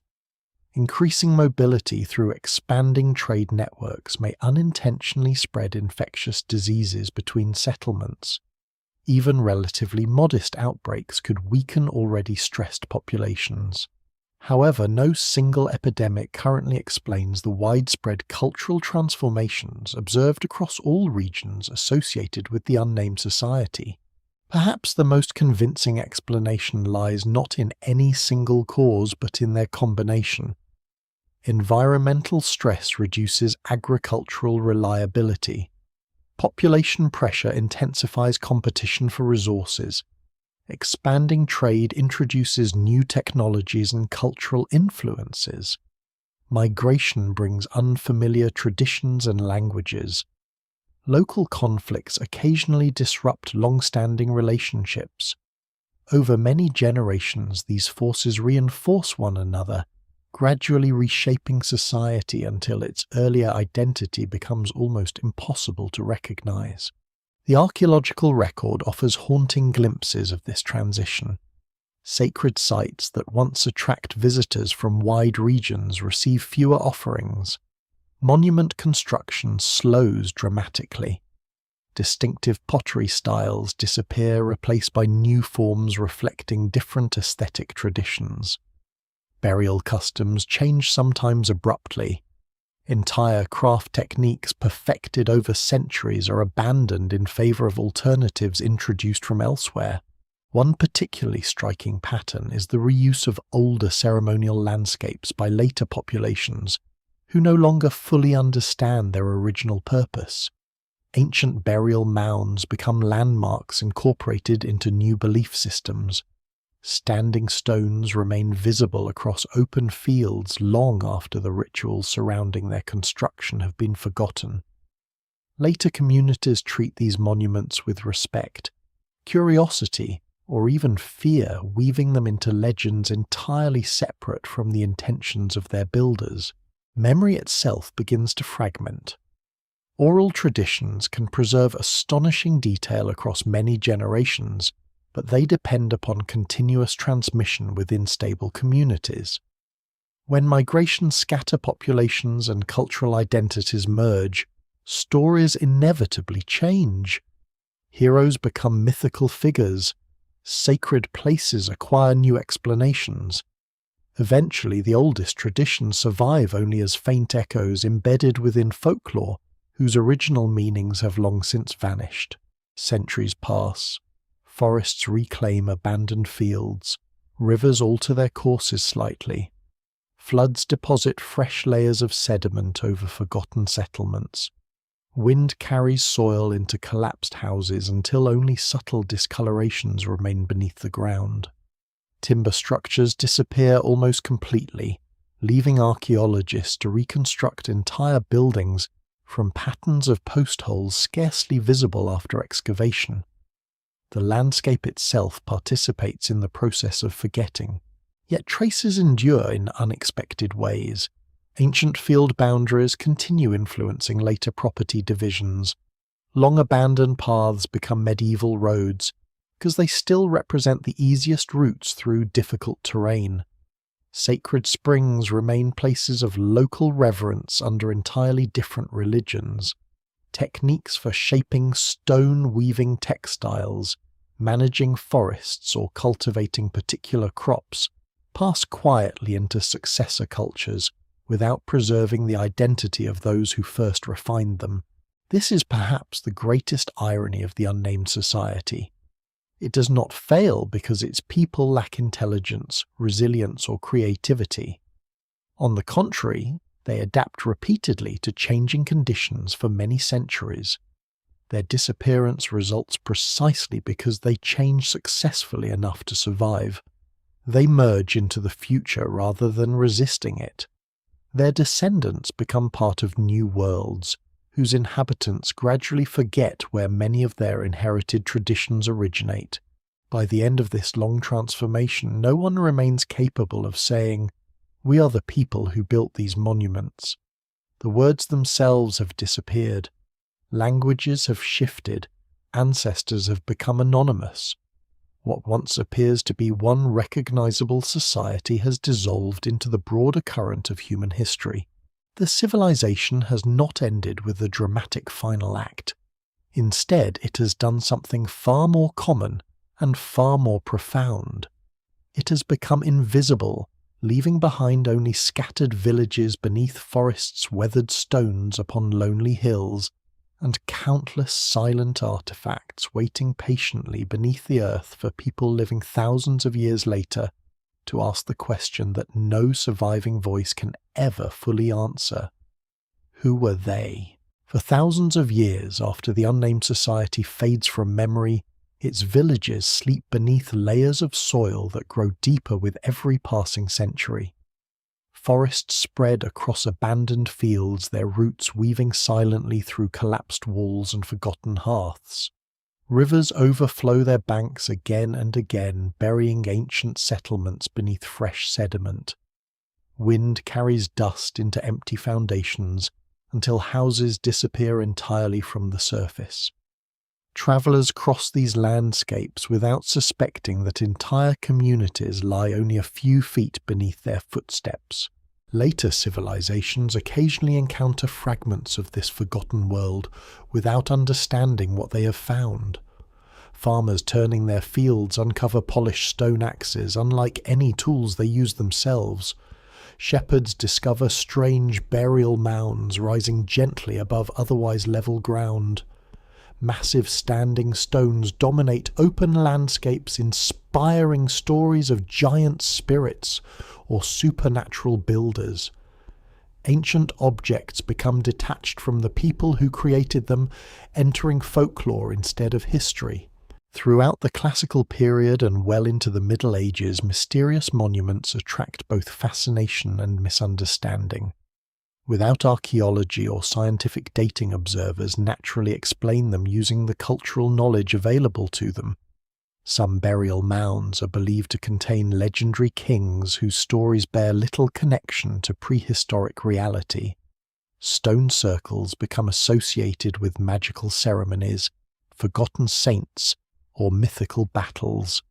Enormous earthen enclosures are attributed to heroes whose names survive only in epic traditions composed thousands of years after the monuments themselves are built. In many cases, these misconceptions unintentionally protect ancient sites. Sacred fear discourages construction upon certain hills. Local traditions warn against disturbing particular stones or entering ancient tombs. Although the original meanings are forgotten, respect for unusual places often endures. Ironically, myths preserve archaeological landscapes that historical accuracy might not have protected. Elsewhere, however, the opposite occurs. Ancient monuments become convenient quarries supplying dressed stone for medieval churches, castles, bridges, and village houses.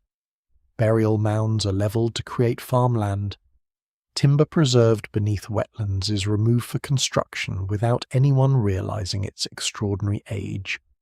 Generation after generation unknowingly dismantles portions of the prehistoric world while simultaneously building new civilizations above it. The first real change comes not through spectacular discoveries, but through growing curiosity during the 18th and 19th centuries. Antiquarians begin collecting unusual artifacts found by farmers. Early excavators open burial mounds hoping to uncover treasures or legendary rulers. Their methods are often crude by modern standards, destroying valuable evidence in the search for dramatic objects. Yet despite these shortcomings, an important realization slowly emerges. Many mysterious monuments are far older than anyone previously imagines. This recognition fundamentally changes humanity's understanding of its own past. Before modern archaeology, history is largely confined to written records. Everything earlier exists within a vague realm of legend and speculation. Suddenly it becomes clear that countless generations live, build, and disappear long before surviving documents begin. Written history once considered the whole story is revealed as merely its final chapters. The development of scientific archaeology during the late 19th and 20th centuries transforms this realization into systematic investigation. Excavation methods become increasingly careful. Instead of searching only for impressive artifacts, archaeologists begin recording every layer of soil, every post hole, every fragment of pottery, and every animal bone. The position of each discovery becomes almost as important as the object itself. One remarkable breakthrough comes with the recognition of stratigraphy, the principle that deeper archaeological layers generally represent earlier periods than those above them. By carefully documenting these layers, researchers reconstruct the sequence of occupation at individual sites. A village abandoned thousands of years ago can now reveal centuries of gradual change preserved within successive building phases. Radiocarbon dating revolutionizes the field even further during the 20th century. For the first time, archaeologists can determine approximate ages for organic materials such as charcoal, wood seeds, and bone. Suddenly, settlements scattered across enormous regions can be placed within coherent chronological frameworks. Communities once thought unrelated are revealed to exist simultaneously. Others believed to belong to the same culture are separated by centuries. Aerial photography provides another unexpected breakthrough. During periods of drought or low-angle sunlight, buried walls, ditches, and foundations subtly affect the growth of crops above them. From ground level, these differences remain almost invisible. Viewed from aircraft, however, ancient villages, ceremonial enclosures, roads, and field systems appear as ghostly patterns stretching across modern farmland. Entire landscapes hidden beneath ordinary fields suddenly emerge without a single shovel touching the ground. More recently, technologies such as LiDAR have transformed archaeological exploration once again. By using laser pulses fired from aircraft, researchers digitally remove dense forest canopies from their images, revealing subtle earthworks concealed beneath trees for centuries. Hillsides once believed untouched suddenly display terraces, ancient roads, burial mounds, and forgotten settlements. Vast prehistoric landscapes emerge almost overnight, hidden in plain sight all along. Ground-penetrating radar adds another dimension to these investigations. Without disturbing the soil, archaeologists detect buried walls, pits, graves, and building foundations. Magnetometers identify ancient hearths, kilns, and ditches through tiny variations in the Earth's magnetic field. Together, these technologies allow researchers to reconstruct entire settlements before excavation even begins. Despite these remarkable advances, excavation itself remains an act of careful destruction. Once archaeologists remove a layer of soil, it can never be replaced exactly as before. Every decision must therefore be documented with extraordinary precision. Modern excavations proceed slowly because preserving information is far more valuable than recovering objects alone. Some of the most important discoveries occur entirely by accident. A highway construction project uncovers an ancient cemetery. A new housing development reveals the outline of a prehistoric village. Quarry workers expose buried ceremonial monuments beneath layers of gravel. Emergency archaeological teams race against construction schedules to record sites before modern development permanently alters them. These rescue excavations have transformed understanding of the unnamed society more than almost anyone anticipated. Places once assumed isolated are revealed as parts of extensive settlement networks. Small discoveries made hundreds of kilometers apart gradually connect into larger patterns impossible to recognize from individual excavations alone. International cooperation becomes increasingly important as well. Archaeologists specializing in environmental science, chemistry, genetics, geology, and anthropology combine their expertise to reconstruct ancient worlds with unprecedented detail. A single grain of pollen may reveal changing vegetation.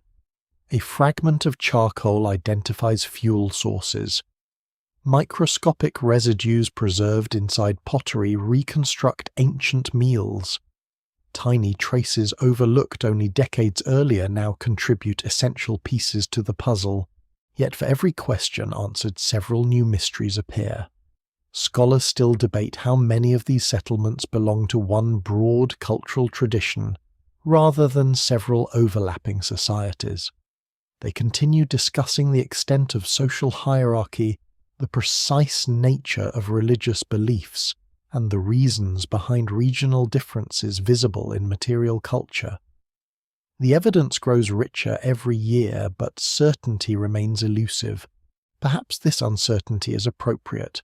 The unnamed society never intended to explain itself to future generations. It leaves no inscriptions introducing its leaders, no chronicles celebrating its achievements, and no maps outlining its territories. Instead, it communicates through fragments patiently assembled across generations of scientific investigation. Standing today at one of these excavated settlements, visitors often see only low earthworks, scattered stones, or timber outlines marking where houses once stood. The landscape appears quiet, almost ordinary. Yet beneath that apparent simplicity lies one of archaeology's greatest triumphs, the gradual recovery of a civilization that history forgot completely. Every excavation, every carefully catalogued artifact, and every new scientific technique brings humanity one step closer to hearing the faint echoes of people who leave behind everything except the one thing we most wish they had preserved their own name. As excavations reveal more settlements and scientific methods become increasingly sophisticated, archaeologists begin confronting a remarkable challenge. Recovering artifacts is no longer the greatest obstacle. The real difficulty is learning how to reconstruct an entire civilization that leaves almost no written words behind. Every answer must be assembled from evidence that was never intended to preserve history. A fragment of charcoal, a grain of ancient wheat, A human tooth or the microscopic residue inside a clay vessel suddenly becomes as valuable as any royal inscription from later ages. Perhaps the most powerful tool in this reconstruction is something that would have seemed unimaginable only a generation ago: ancient DNA. Hidden within well-preserved human bones and teeth, tiny fragments of genetic material survive for thousands of years under favorable conditions.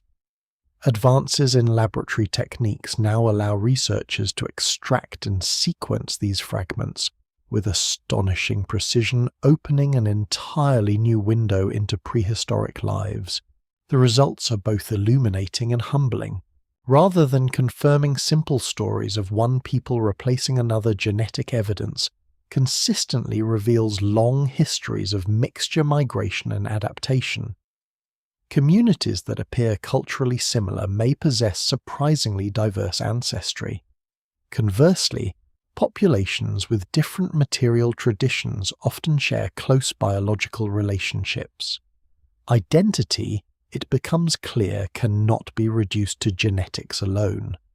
People adopt new customs, languages, and technologies without necessarily being replaced by entirely different populations. This insight reshapes how scholars understand the unnamed society. It is increasingly viewed not as a fixed ethnic group with rigid boundaries, but as a dynamic cultural world held together by shared practices, beliefs, and relationships. Membership is likely determined more by participation than ancestry. Families arriving from distant regions can gradually become part of the community through marriage cooperation and generations of shared experience. Isotope analysis provides another extraordinary source of information. Tiny chemical signatures preserved inside human teeth and bones reflect the water, food, and geology experienced during different stages of life. By comparing these signatures with local environments, researchers can identify individuals who spend childhood in one region before moving elsewhere as adults. The discoveries are remarkable. Some women buried within ancient cemeteries grow up hundreds of kilometers away, supporting the idea that marriage frequently links distant communities. Certain craftsmen or ritual specialists may also travel extensively, carrying skills between settlements. Children born into these mixed families inherit not only biological ancestry, but also traditions gathered from multiple regions, strengthening the interconnected character of the society. Food too leaves chemical fingerprints. Stable isotope analysis reveals the relative importance of plant foods, domesticated animals, fish, and wild resources within individual diets. Communities living beside rivers continue relying heavily on freshwater fish long after agriculture becomes established. Coastal populations maintain strong marine traditions, while inland farmers depend more heavily upon cereals and livestock. These differences remind researchers that the unnamed society is never completely uniform.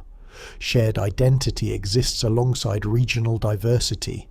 Meanwhile, microscopic evidence recovered from ancient teeth tells surprisingly personal stories. Hardened dental plaque preserves tiny particles of pollen, starch grains, plant fibers, smoke, and even microorganisms.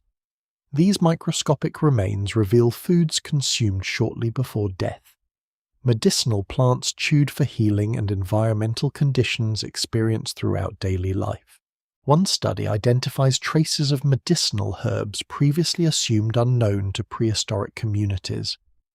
Another finds evidence that certain individuals inhale significant amounts of smoke over many years, perhaps reflecting indoor cooking or specialized crafts such as pottery, firing, and metalworking. Small discoveries like these gradually transform anonymous skeletons into recognizable human lives. The soil itself has become an unexpected historical archive.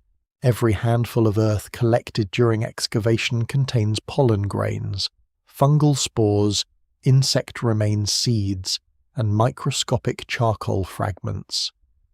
Environmental archaeologists carefully analyze these materials to reconstruct entire ecosystems.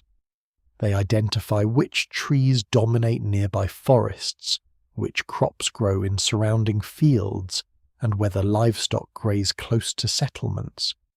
They can even estimate how frequently fires occur within the landscape, and whether those fires result from natural causes or deliberate human management. Lake sediments preserve similarly detailed records. Year after year, tiny particles settle onto lake bottoms, creating natural archives extending back thousands of years. Within these layers, scientists detect changes in vegetation, rainfall, erosion, volcanic eruptions, and agricultural activity. Together they reveal how environmental conditions evolve alongside human societies. One particularly striking pattern emerges repeatedly. As settlements expand, erosion increases. More soil washes into nearby lakes because forests have been cleared for cultivation. Then, during periods when villages are abandoned, tree pollen begins increasing once again while erosion declines. Nature quietly records the rise and fall of human communities with astonishing fidelity. Animal remains also contribute essential clues. Careful examination of livestock bones reveals breeding strategies, slaughter ages, and seasonal management practices. Cattle kept primarily for dairy products display different age profiles than herds raised mainly for meat. Sheep may be valued for wool as well as food. Horses gradually assume changing roles as transportation and agriculture evolve. Even dogs leave evidence of selective breeding and close companionship with humans. Wild animal remains reveal equally important information. Declining numbers of large game species sometimes indicate growing hunting pressure or environmental change. In other regions, stable populations suggest successful resource management over many centuries.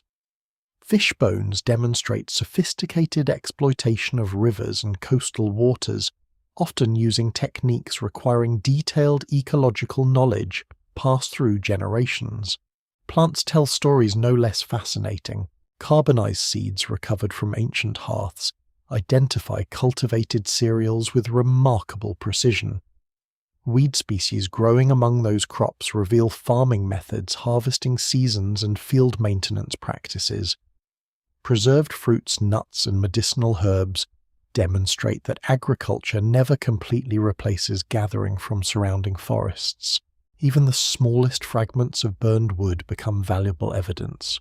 Different tree species produce distinct charcoal structures visible under microscopes. By identifying these species, archaeologists reconstruct ancient fuel choices, woodland management strategies, and local vegetation. Repeated preference for particular woods often reflects careful resource planning rather than random collection. Experimental archaeology adds another dimension to this growing body of knowledge. Researchers attempt to recreate prehistoric technologies using authentic materials and traditional methods. They build timber houses with polished stone axes, transport massive standing stones using ropes and wooden sledges, fire pottery in open kilns, and cast bronze using reconstructed furnaces. These experiments frequently overturn long-held assumptions. Tasks once considered nearly impossible prove entirely achievable with sufficient organization and experience. Conversely, seemingly simple activities often require years of practice before consistent success is achieved. Experimental archaeology reminds modern observers that technological sophistication cannot be judged solely by the materials available. Skill cooperation and accumulated knowledge matter just as much. Digital technology now allows archaeologists to combine all these diverse forms of evidence into increasingly detailed reconstructions. Geographic information systems map settlement patterns across entire regions. Three-dimensional scanning preserves fragile artifacts before conservation begins. Artificial intelligence assists in identifying subtle similarities among pottery styles, stone tools, and architectural remains that might otherwise escape human notice. Yet despite this extraordinary scientific arsenal, the greatest lesson emerging from modern archaeology is one of humility. The unnamed society refuses to fit neatly into simple narratives. It is neither a mysterious lost super-civilization nor a primitive collection of isolated villages. It occupies the vast and fascinating middle ground where most human history actually unfolds. Its people innovate, adapt, cooperate, compete, migrate, celebrate, mourn, and transform their landscapes over countless generations, without ever imagining that future civilizations will struggle to reconstruct their existence from scattered fragments beneath the soil. Every new scientific breakthrough sharpens the picture while also revealing how much remains beyond recovery. DNA can identify ancestry but not language. Isotopes reveal movement but not personal motives. Artifacts demonstrate craftsmanship but not individual dreams. Archaeology recovers actions far more easily than thoughts. Even so, the silence is no longer complete. Through the combined efforts of genetics, chemistry, environmental science, anthropology, and painstaking excavation, the unnamed society slowly begins speaking again, not through written words, but through the countless traces left behind by ordinary lives. Each discovery reminds us that history can survive in unexpected forms, waiting patiently within bone, soil, pollen, and stone until science learns how to listen. As scientific evidence steadily reveals more about the unnamed society, another story unfolds beyond the excavation trenches. It is the story of how human imagination responds to silence. Wherever history leaves gaps, legends naturally grow to fill them. Long before archaeologists recover the first carefully dated artifacts, mysterious earthworks, standing stones, burial mounds, and abandoned settlements inspire generations of stories. Some are beautiful, some are frightening. Many preserve faint echoes of forgotten landscapes, even while completely transforming the people who once inhabited them. Throughout Europe and many other parts of the world, prehistoric monuments become woven into local folklore. Great earthen mounds are said to hide sleeping kings who will awaken in times of national crisis. Massive standing stones are explained as giants turned to rock armies frozen by divine punishment, or ancient heroes transformed through magic. Circular enclosures become places where spirits gather after sunset, while unusual rock formations are linked to supernatural beings who supposedly shape the landscape before disappearing forever. These stories rarely preserve factual history in a literal sense. By the time they are first recorded, thousands of years have already passed since the unnamed society disappears. Languages have changed repeatedly. Entire civilizations have risen and fallen, yet folklore performs an important cultural function. It acknowledges that certain places possess unusual significance, even when their original purpose has been forgotten. One remarkable example appears in the treatment of ancient burial mounds. Across countless landscapes, these low hills attract local traditions describing hidden treasure beneath their slopes. Medieval chronicles occasionally mention kings ordering excavations in search of gold, while ordinary villagers tell tales of curses awaiting anyone foolish enough to disturb the sleeping dead. Interestingly, many prehistoric graves do contain valuable objects, though usually nothing resembling the fabulous riches imagined in legend. Polished stone axes, amber ornaments, bronze weapons, decorated pottery, and carefully crafted jewellery possess immense archaeological value today, but would have seemed relatively modest compared to mythical treasure. The legends therefore exaggerate reality, while still preserving the essential truth that something important lies hidden beneath the earth. Standing stones inspire equally fascinating traditions. In some regions, people believe the stones walk to nearby rivers at midnight to drink before returning before dawn. Elsewhere, they are thought to move only once each year during particular festivals. Such stories may seem whimsical, but they reveal enduring respect for monuments that remain visible across changing civilizations. Even after their builders are forgotten, the stones continue occupying central places within local identity. Religious change often reshapes rather than erases these older landscapes. As new belief systems spread across ancient territories, sacred places are frequently reinterpreted instead of abandoned. Springs once associated with prehistoric rituals become linked to saints renowned for healing miracles. Hilltops formerly used for ceremonies acquire chapels or shrines. Ancient pilgrimage routes continue serving travelers under entirely different spiritual traditions. This continuity demonstrates an important principle recognized by many archaeologists and historians. Certain landscapes possess enduring human significance, independent of specific religions. Elevated viewpoints, reliable water sources, dramatic rock formations, and distinctive natural landmarks attract repeated cultural attention across millennia. Different societies assign different meanings to the same places while preserving their importance. Popular imagination, however, often moves beyond folklore into speculation. The mystery surrounding anonymous civilizations has encouraged countless extraordinary claims. Some writers attribute monumental prehistoric structures to vanished global empires possessing advanced technologies unsupported by archaeological evidence. Others suggest forgotten civilizations with knowledge rivaling or exceeding that of the modern world. Still others invoke extraterrestrial visitors whenever ancient engineering appears especially impressive. Such theories thrive because genuine mysteries undeniably exist. Archaeologists do not possess complete explanations for every ceremonial monument, social transformation, or symbolic object associated with prehistoric societies. Yet acknowledging uncertainty differs fundamentally from abandoning evidence altogether. Mainstream archaeological research consistently demonstrates that the achievements of the unnamed society can be explained through human ingenuity, patient experimentation, and generations of accumulated knowledge. Massive stones are transported using methods reconstructed successfully through experimental archaeology. Agricultural innovations develop gradually across centuries. Monumental construction reflects remarkable organization rather than impossible technology.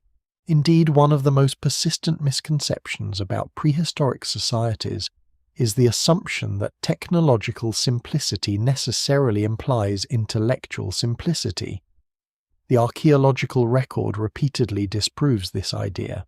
Communities without writing systems manage sophisticated agricultural economies, maintain extensive trade networks, construct enduring monuments, observe astronomical cycles, and preserve complex social traditions for centuries. Their accomplishments emerge not despite limited technology, but through profound understanding of local environments combined with extraordinary cooperation. Another common misunderstanding involves the concept of civilization itself. For much of modern history, scholars reserve the term civilization primarily for societies possessing cities, writing centralized governments, and monumental architecture. By that definition, many unnamed prehistoric culture appear permanently excluded. Today, however, archaeologists increasingly recognize that human complexity exists along a broad spectrum. Large interconnected societies can develop advanced craftsmanship, environmental management, long-distance exchange, ceremonial landscapes, and sophisticated belief systems without necessarily producing written records or imperial states. The unnamed society challenges traditional categories precisely because it occupies this middle ground. It is neither a simple tribal community nor a literate empire. It demonstrates that human organization can reach remarkable levels through cooperation, rather than centralized bureaucracy alone. Modern nationalism has also complicated interpretations of anonymous prehistoric peoples, because these societies leave no surviving ethnic names or political identities. Later nations sometimes attempt to claim them as direct ancestors, supporting contemporary historical narratives. Competing interpretations occasionally emerge, each seeking to connect modern populations with prestigious ancient achievements. Ancient DNA has complicated these claims considerably. The evidence consistently reveals extensive population mixing across prehistoric Europe and many other regions. Very few modern populations descend exclusively from any single ancient group. Instead, today's communities inherit ancestry from numerous migrations occurring across thousands of years. This realization carries an important lesson. The unnamed society belongs not to one modern nation, but to the shared human story. Its achievements contribute to cultural developments, extending far beyond the territories its people once inhabit. Museums around the world now face the challenge of presenting these anonymous civilizations respectfully. Without famous rulers or dramatic written histories, exhibitions increasingly focus upon ordinary life. Visitors encounter reconstructed houses, carefully crafted pottery, farming tools, woven textiles, and evidence of daily routines rather than emphasizing warfare or royal power. This approach often proves surprisingly powerful. Standing before a simple clay bowl shaped by unknown hands 5,000 years ago creates an unexpected emotional connection. Fingerprints accidentally preserved within wet clay during manufacture remain visible after millennia. Tool marks left by stone blades reveal the movements of individual craftsmen. Children's footprints hardened within ancient mud remind visitors that families once laugh, work, and grow together in places now reduced to archaeological sites. These deeply human details challenge popular assumptions about the distant past more effectively than spectacular myths ever could. Perhaps the greatest irony is that the unnamed society has become increasingly famous precisely because its identity remains unknown. Countless named kingdoms survive only in obscure historical documents studied by specialists. Meanwhile, anonymous prehistoric communities capture global imagination because they remind people how much of humanity's story still lies hidden beneath the earth. Every new discovery generates excitement not because it confirms fantastic legends, but because it reveals ordinary human lives unfolding on extraordinary timescales. The builders of forgotten villages never imagined that thousands of years later, their cooking pots, wooden houses, and worn stone tools would inspire worldwide curiosity.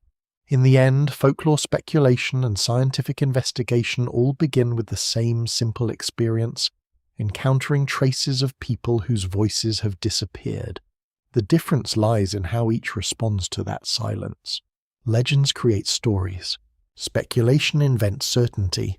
Archaeology accepts uncertainty while patiently gathering evidence, allowing the unnamed society to emerge gradually from the shadows, not as mythical giants or mysterious superhumans, but as real people whose forgotten world continues to reshape our understanding of what it truly means to leave a legacy. As the unnamed society disappears into the wider currents of history, it leaves behind something more enduring than monuments alone. Its greatest legacy is woven quietly into the civilizations that follow. New peoples settle familiar valleys. Different languages echo across landscapes once shaped by forgotten communities. Fresh political systems emerge, bringing kings, kingdoms, written laws, and eventually empires. Yet beneath these visible changes, older foundations remain firmly in place. The new world is not built upon empty land. It rises from ground that has already been transformed by countless generations whose identities are no longer remembered. One of the clearest examples of this inheritance appears in agriculture. Many farming techniques perfected over centuries continue long after the original communities vanish as recognizable societies. Fields first cleared with polished stone axes remain productive for generations. Drainage systems established to manage seasonal flooding influence where later villages choose to settle. Knowledge of local soils, seasonal weather, and reliable water sources passes from parents to children even as languages evolve and cultural identities shift. A farmer living many centuries after the unnamed society may have no memory of its existence. Yet the boundaries of the fields he cultivates, the paths he follows between settlements, and the practical methods he uses may all descend from traditions established long before written history begins. Innovation rarely replaces everything that comes before. More often it accumulates layer upon layer, preserving successful practices beneath newer ideas. Forests also carry traces of this ancient inheritance. Modern ecological research has increasingly shown that many landscapes once considered entirely natural have in fact been shaped by human management for thousands of years.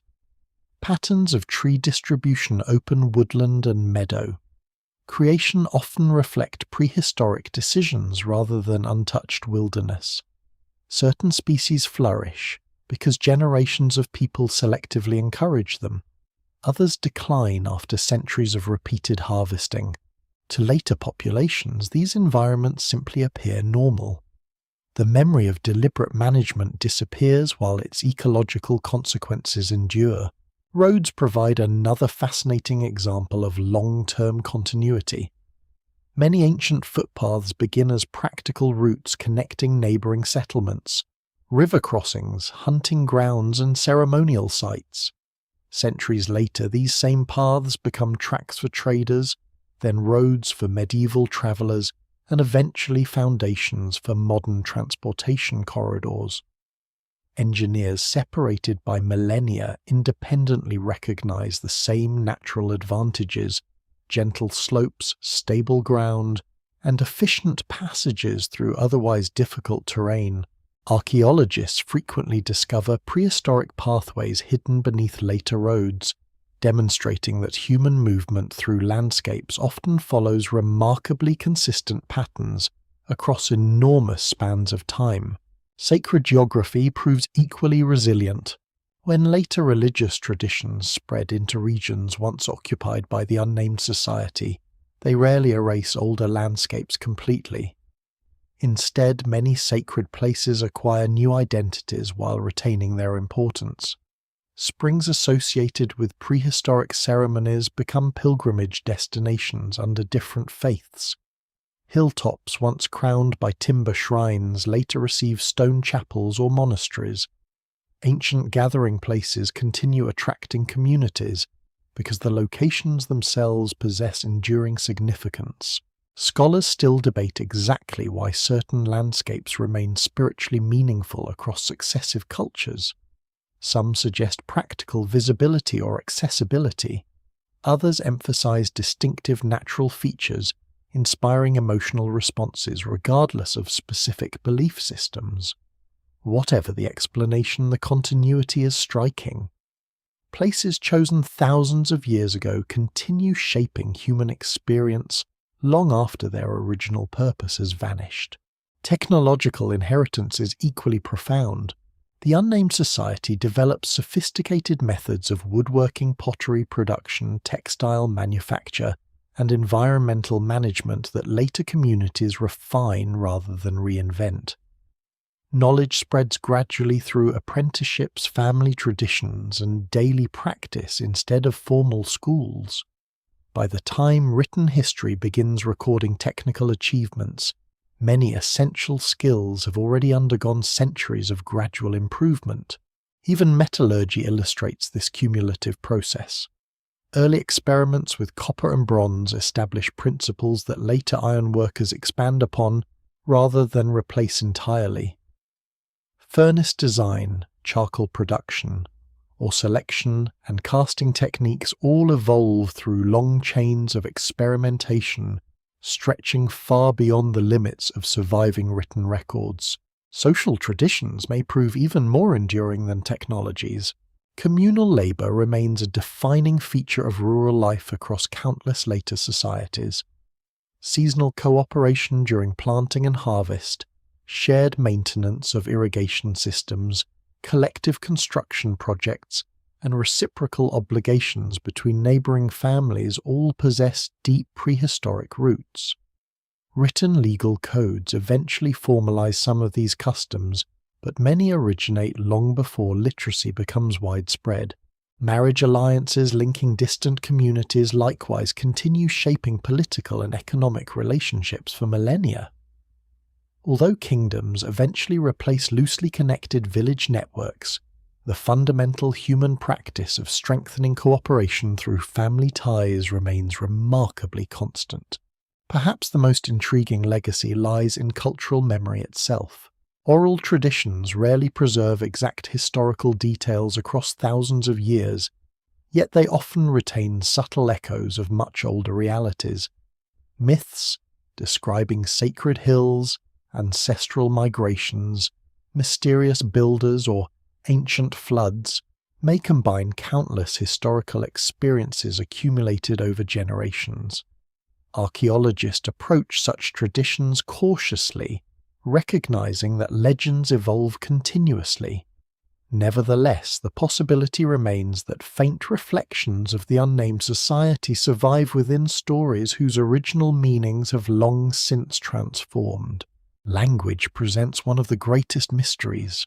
No written records preserve the speech of this forgotten people. Every word they utter, every song they sing, every story they tell disappears without direct trace. Yet languages almost never vanish without leaving descendants or influences behind. Vocabulary shifts, pronunciations evolve, entire grammatical systems change gradually over centuries. It is entirely possible that fragments of the unnamed society's language survive indirectly within later tongues before eventually disappearing altogether. Place names are particularly resilient. Rivers, mountains, forests, and prominent landmarks often preserve extremely ancient linguistic elements because newcomers adopt existing names rather than inventing entirely new ones. Some modern place names may therefore carry echoes of languages spoken thousands of years before recorded history, although identifying these connections with certainty remains extraordinarily difficult. Ancient DNA adds another dimension to this enduring legacy. The descendants of the unnamed society almost certainly continue living throughout later historical periods. They marry incoming populations, contribute ancestry to expanding communities, and participate in the formation of entirely new cultural identities.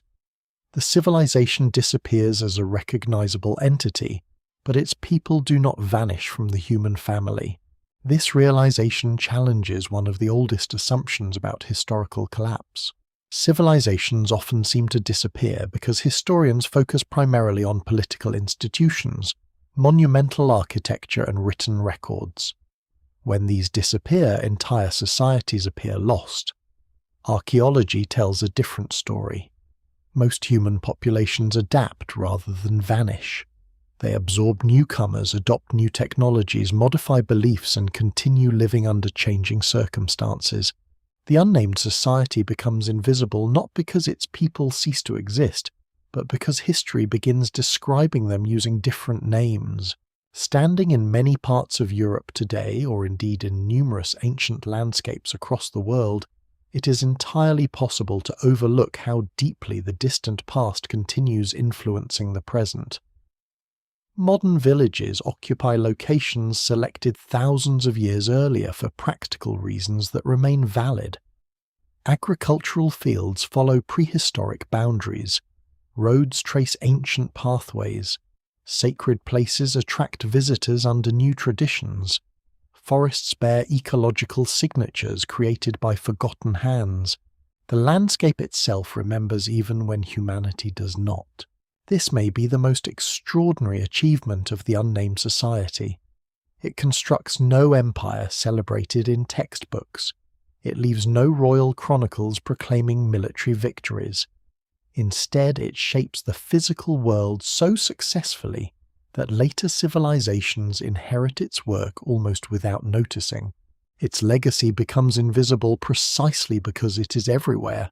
The people who once gather around timber houses tend carefully managed fields, quarry immense stones and walk well-worn forest paths could never imagine that future generations would unknowingly continue many of their choices. Yet this quiet continuity represents one of history's deepest truths.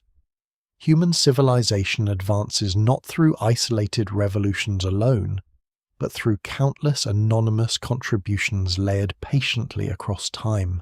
The unnamed society leaves behind no famous rulers, no celebrated philosophers, and no surviving literature. Instead, it leaves something arguably more enduring, a world already prepared for those who come next. Its greatest accomplishments woven so completely into the fabric of later history that their creators themselves fade from memory while their influence quietly lives on. The disappearance of the unnamed society forces archaeologists to confront one of the most unsettling questions in the study of human history. How can an entire civilization capable of reshaping landscapes, maintaining extensive trade networks, constructing monumental architecture and preserving complex traditions for centuries lose even the memory of what it called itself? At first glance, the answer seems almost impossible. Modern societies produce unimaginable quantities of written records, photographs, digital archives, and permanent monuments. Forgetting an entire nation appears nearly inconceivable. Yet when viewed across the vast scale of human history, anonymity is not the exception. It is the rule. Writing, despite its enormous historical importance, is an extraordinarily recent invention. For well over 95% of humanity's existence, every language, law, belief, family history, and cultural tradition survives entirely within living memory. The spoken word becomes the archive. Every generation inherits it, reshapes it slightly, and passes it onward. This system functions remarkably well under stable conditions. Parents teach children the names of ancestors stretching back many generations. Elders remember seasonal rituals, sacred landscapes, migration stories, and practical knowledge accumulated over centuries. Songs preserve genealogies. Ceremonies reinforce shared identity. Communities know exactly who they are because they constantly tell one another the same story. The weakness lies not in memory itself, but in continuity. If the chain remains unbroken, oral traditions can survive astonishing lengths of time. Anthropologists have documented societies preserving accurate environmental information across many centuries through storytelling alone. Some indigenous traditions appear to contain memories of coastlines that existed before post-Ice Age sea levels reached their present positions. Oral history, when carefully maintained, is a powerful historical technology, but it is also vulnerable. Communities disperse, languages change, populations merge. Children grow up speaking differently from their grandparents. Old ceremonies lose their original meanings. Within only a few generations, familiar words begin disappearing from everyday speech. The unnamed society experiences precisely this kind of transformation. Its people do not wake one morning and consciously decide to abandon their identity. Instead, countless small changes accumulate almost invisibly. A neighbouring community introduces a different dialect. Marriage brings new customs into local households. Trade encourages adoption of foreign technologies and fashions. Migrants arrive carrying unfamiliar beliefs. Climate pressures force relocation into regions where existing traditions gradually blend together. Every individual adaptation appears reasonable. Together they slowly reshape an entire civilization. Language is often the first casualty of such transitions. Unlike monuments or tools, spoken words leave almost no direct archaeological evidence.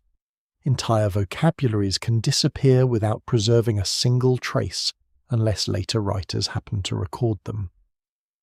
A language spoken fluently by thousands of people may vanish completely within a few centuries if younger generations adopt another tongue for economic, political, or social reasons. Modern linguistics demonstrates how rapidly such shifts can occur. Across the world, minority languages continue disappearing today, despite literacy recording technology and organized preservation efforts. Without those modern safeguards, prehistoric languages face even greater vulnerability. The original name of the unnamed society almost certainly survives for many generations after its formation. Parents undoubtedly teach it to their children. Travelers identify themselves by it. Neighbors recognize it. It may even exist in several regional forms reflecting local dialects. Then gradually it begins fading. Perhaps newcomers pronounce it differently. Perhaps political alliances encourage broader regional identities replacing older local ones. Perhaps entirely new languages emerge through centuries of cultural blending. Eventually, the original word ceases being spoken by anyone. Once that happens, recovering it becomes almost impossible. Political change accelerates this process. Later societies often redefine landscapes according to their own institutions rather than preserving older identities. New kingdoms divide territories differently. Administrative systems create fresh regional names. Conquering powers impose their own terminology upon rivers, mountains, and settlements. Future generations naturally assume these newer names have always existed. The previous vocabulary quietly disappears beneath layers of historical change. Religion contributes another transformation. Sacred places rarely vanish entirely, but their meanings evolve continuously. A hill once associated with ancestral ceremonies becomes linked to different spiritual traditions. A spring formerly honored through prehistoric rituals receives the name of a saint.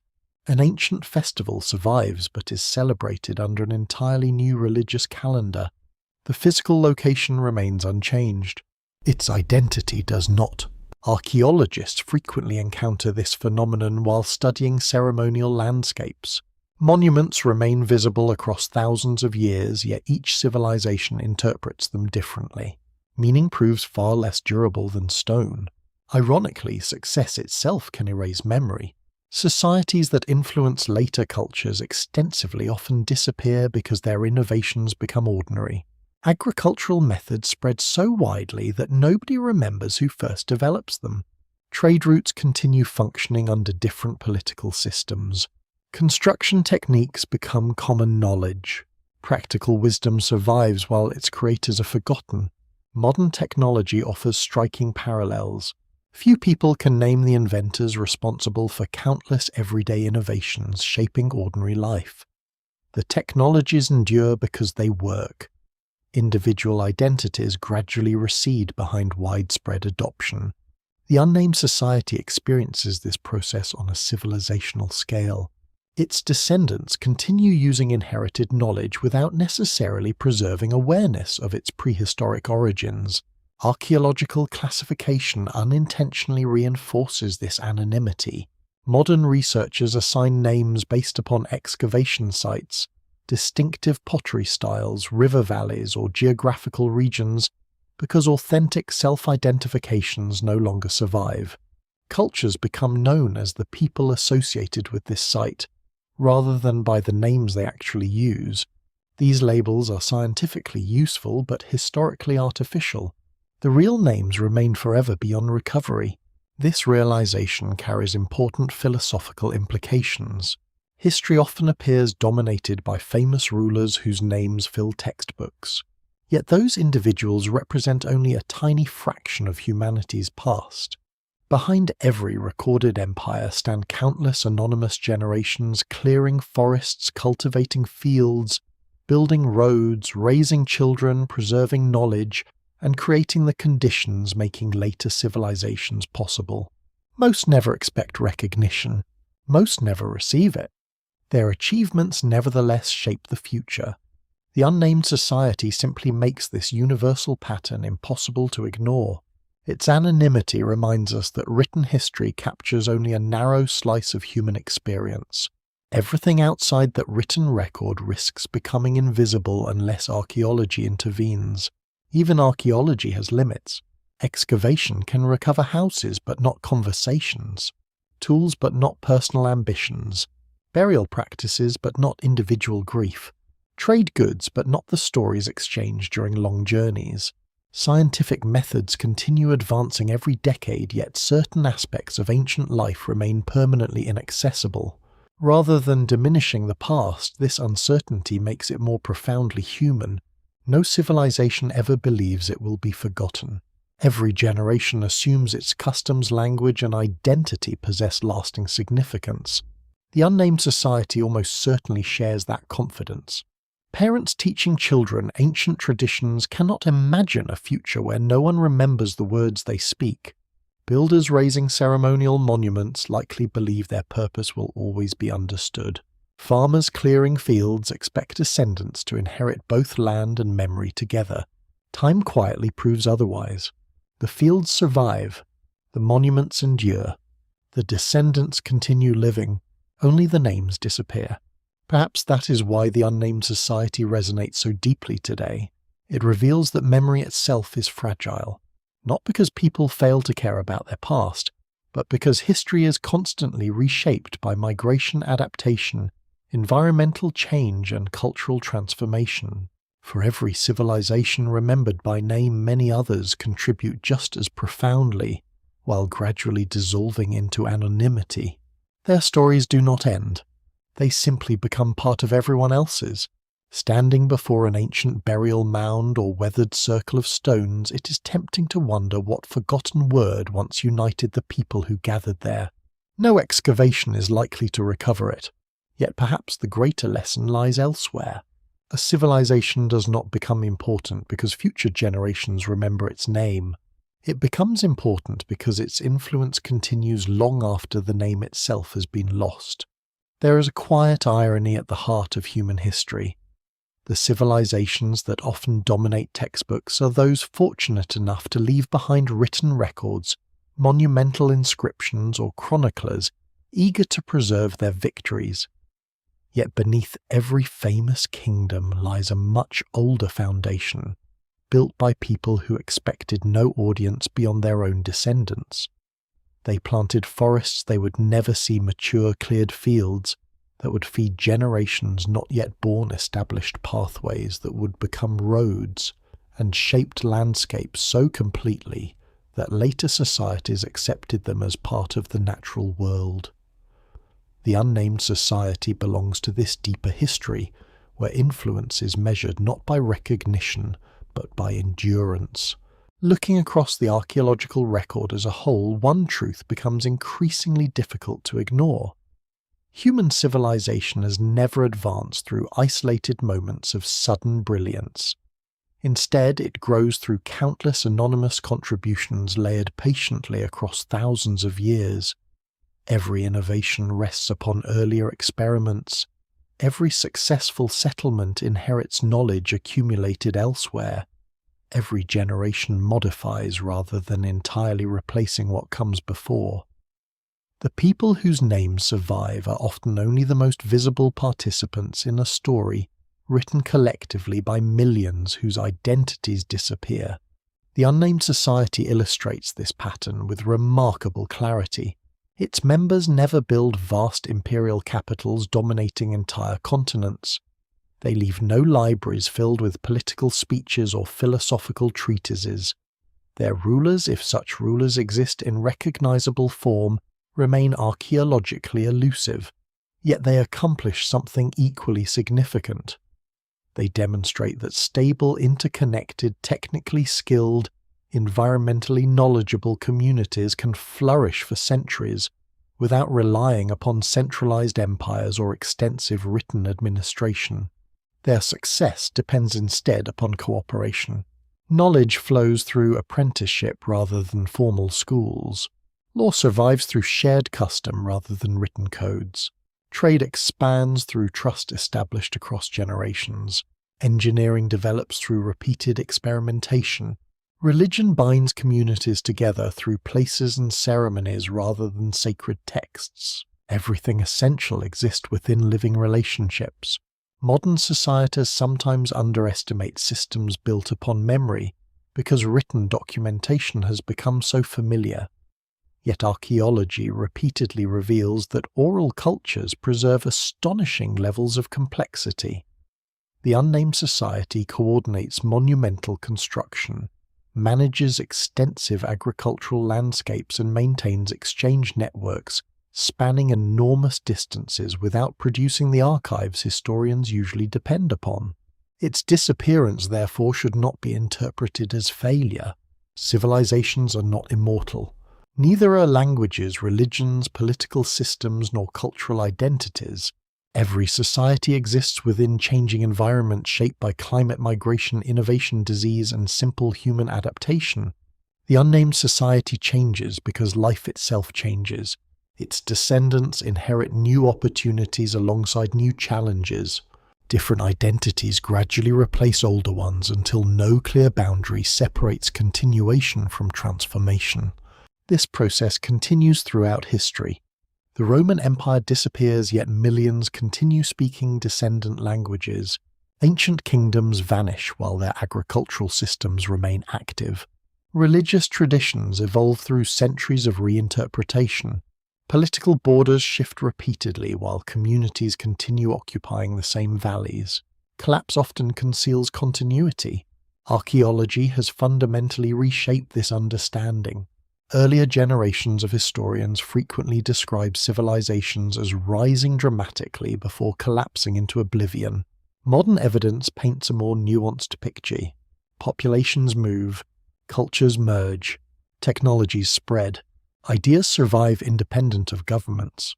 The archaeological record increasingly emphasizes resilience as much as catastrophe. Even where settlements are abandoned, nearby regions often continue thriving. Even where monuments lose their original meanings, they acquire new significance. Even where languages disappear, descendants remain. The unnamed society therefore belongs not to a history of extinction, but to a history of transformation. Its greatest achievement may be its ability to contribute so thoroughly to later civilizations that its own identity becomes unnecessary for these contributions to endure. There is something deeply humbling about this realization.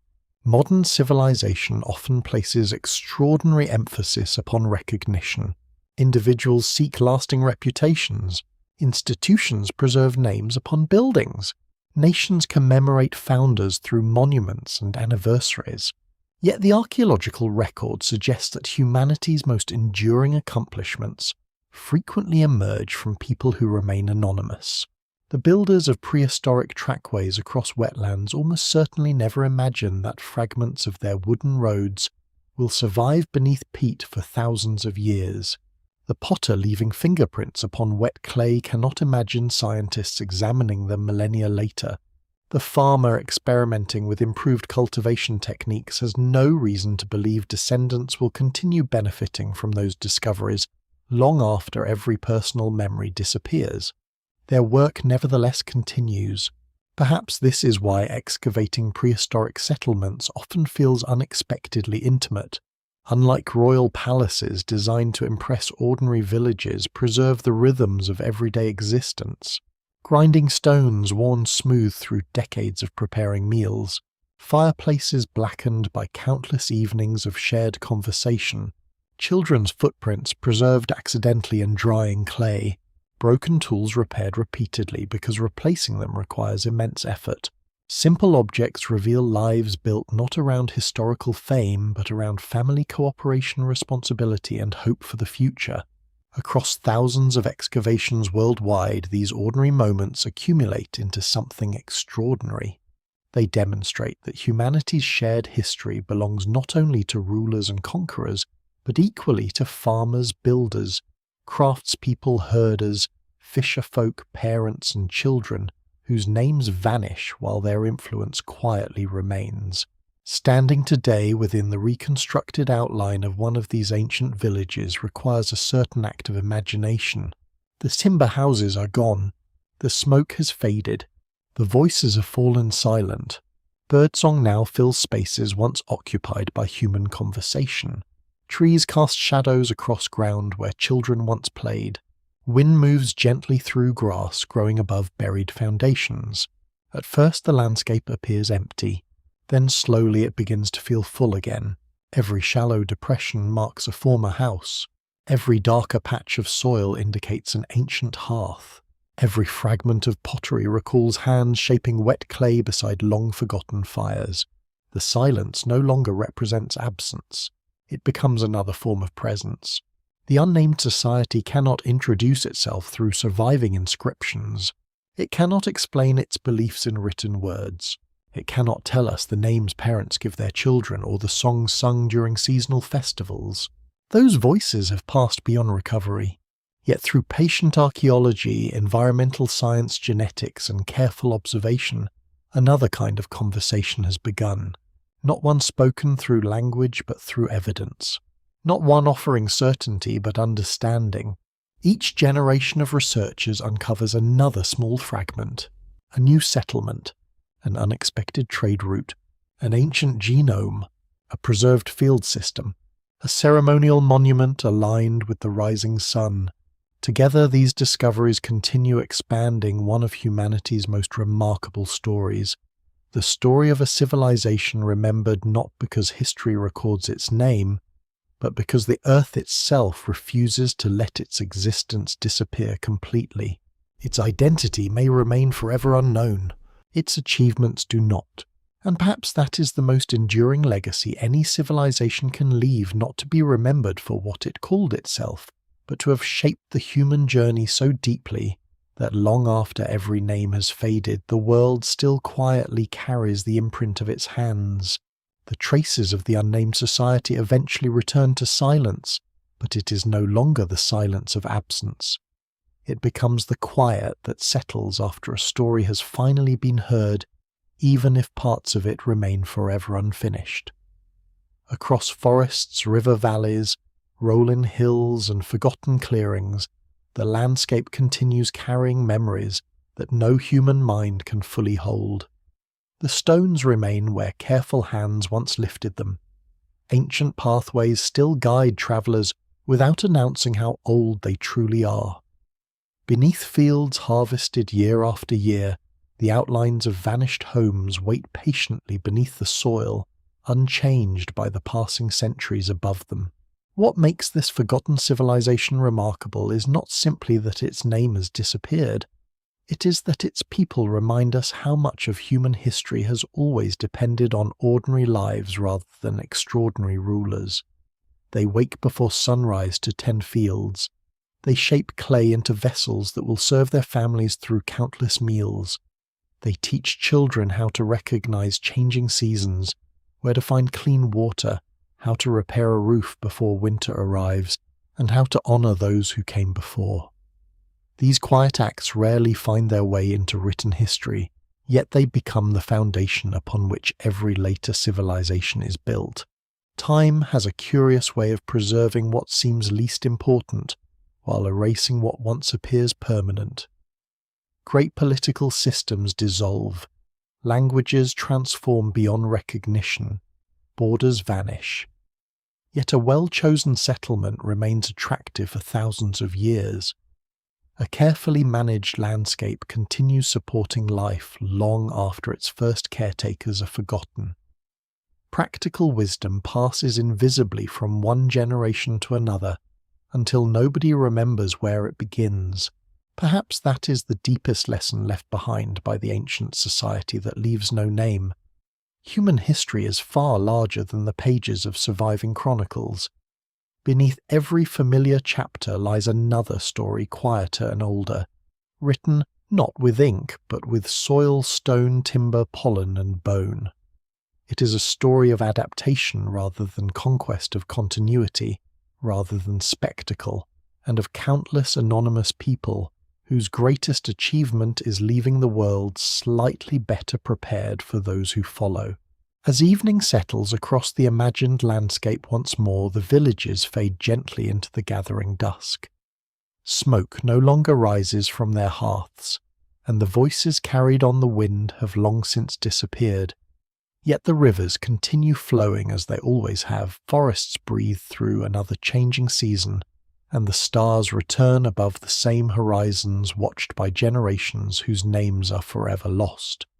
Though history cannot tell us what they called themselves, the earth, still remembers that they were here, and in its quiet, enduring memory their story is never entirely gone.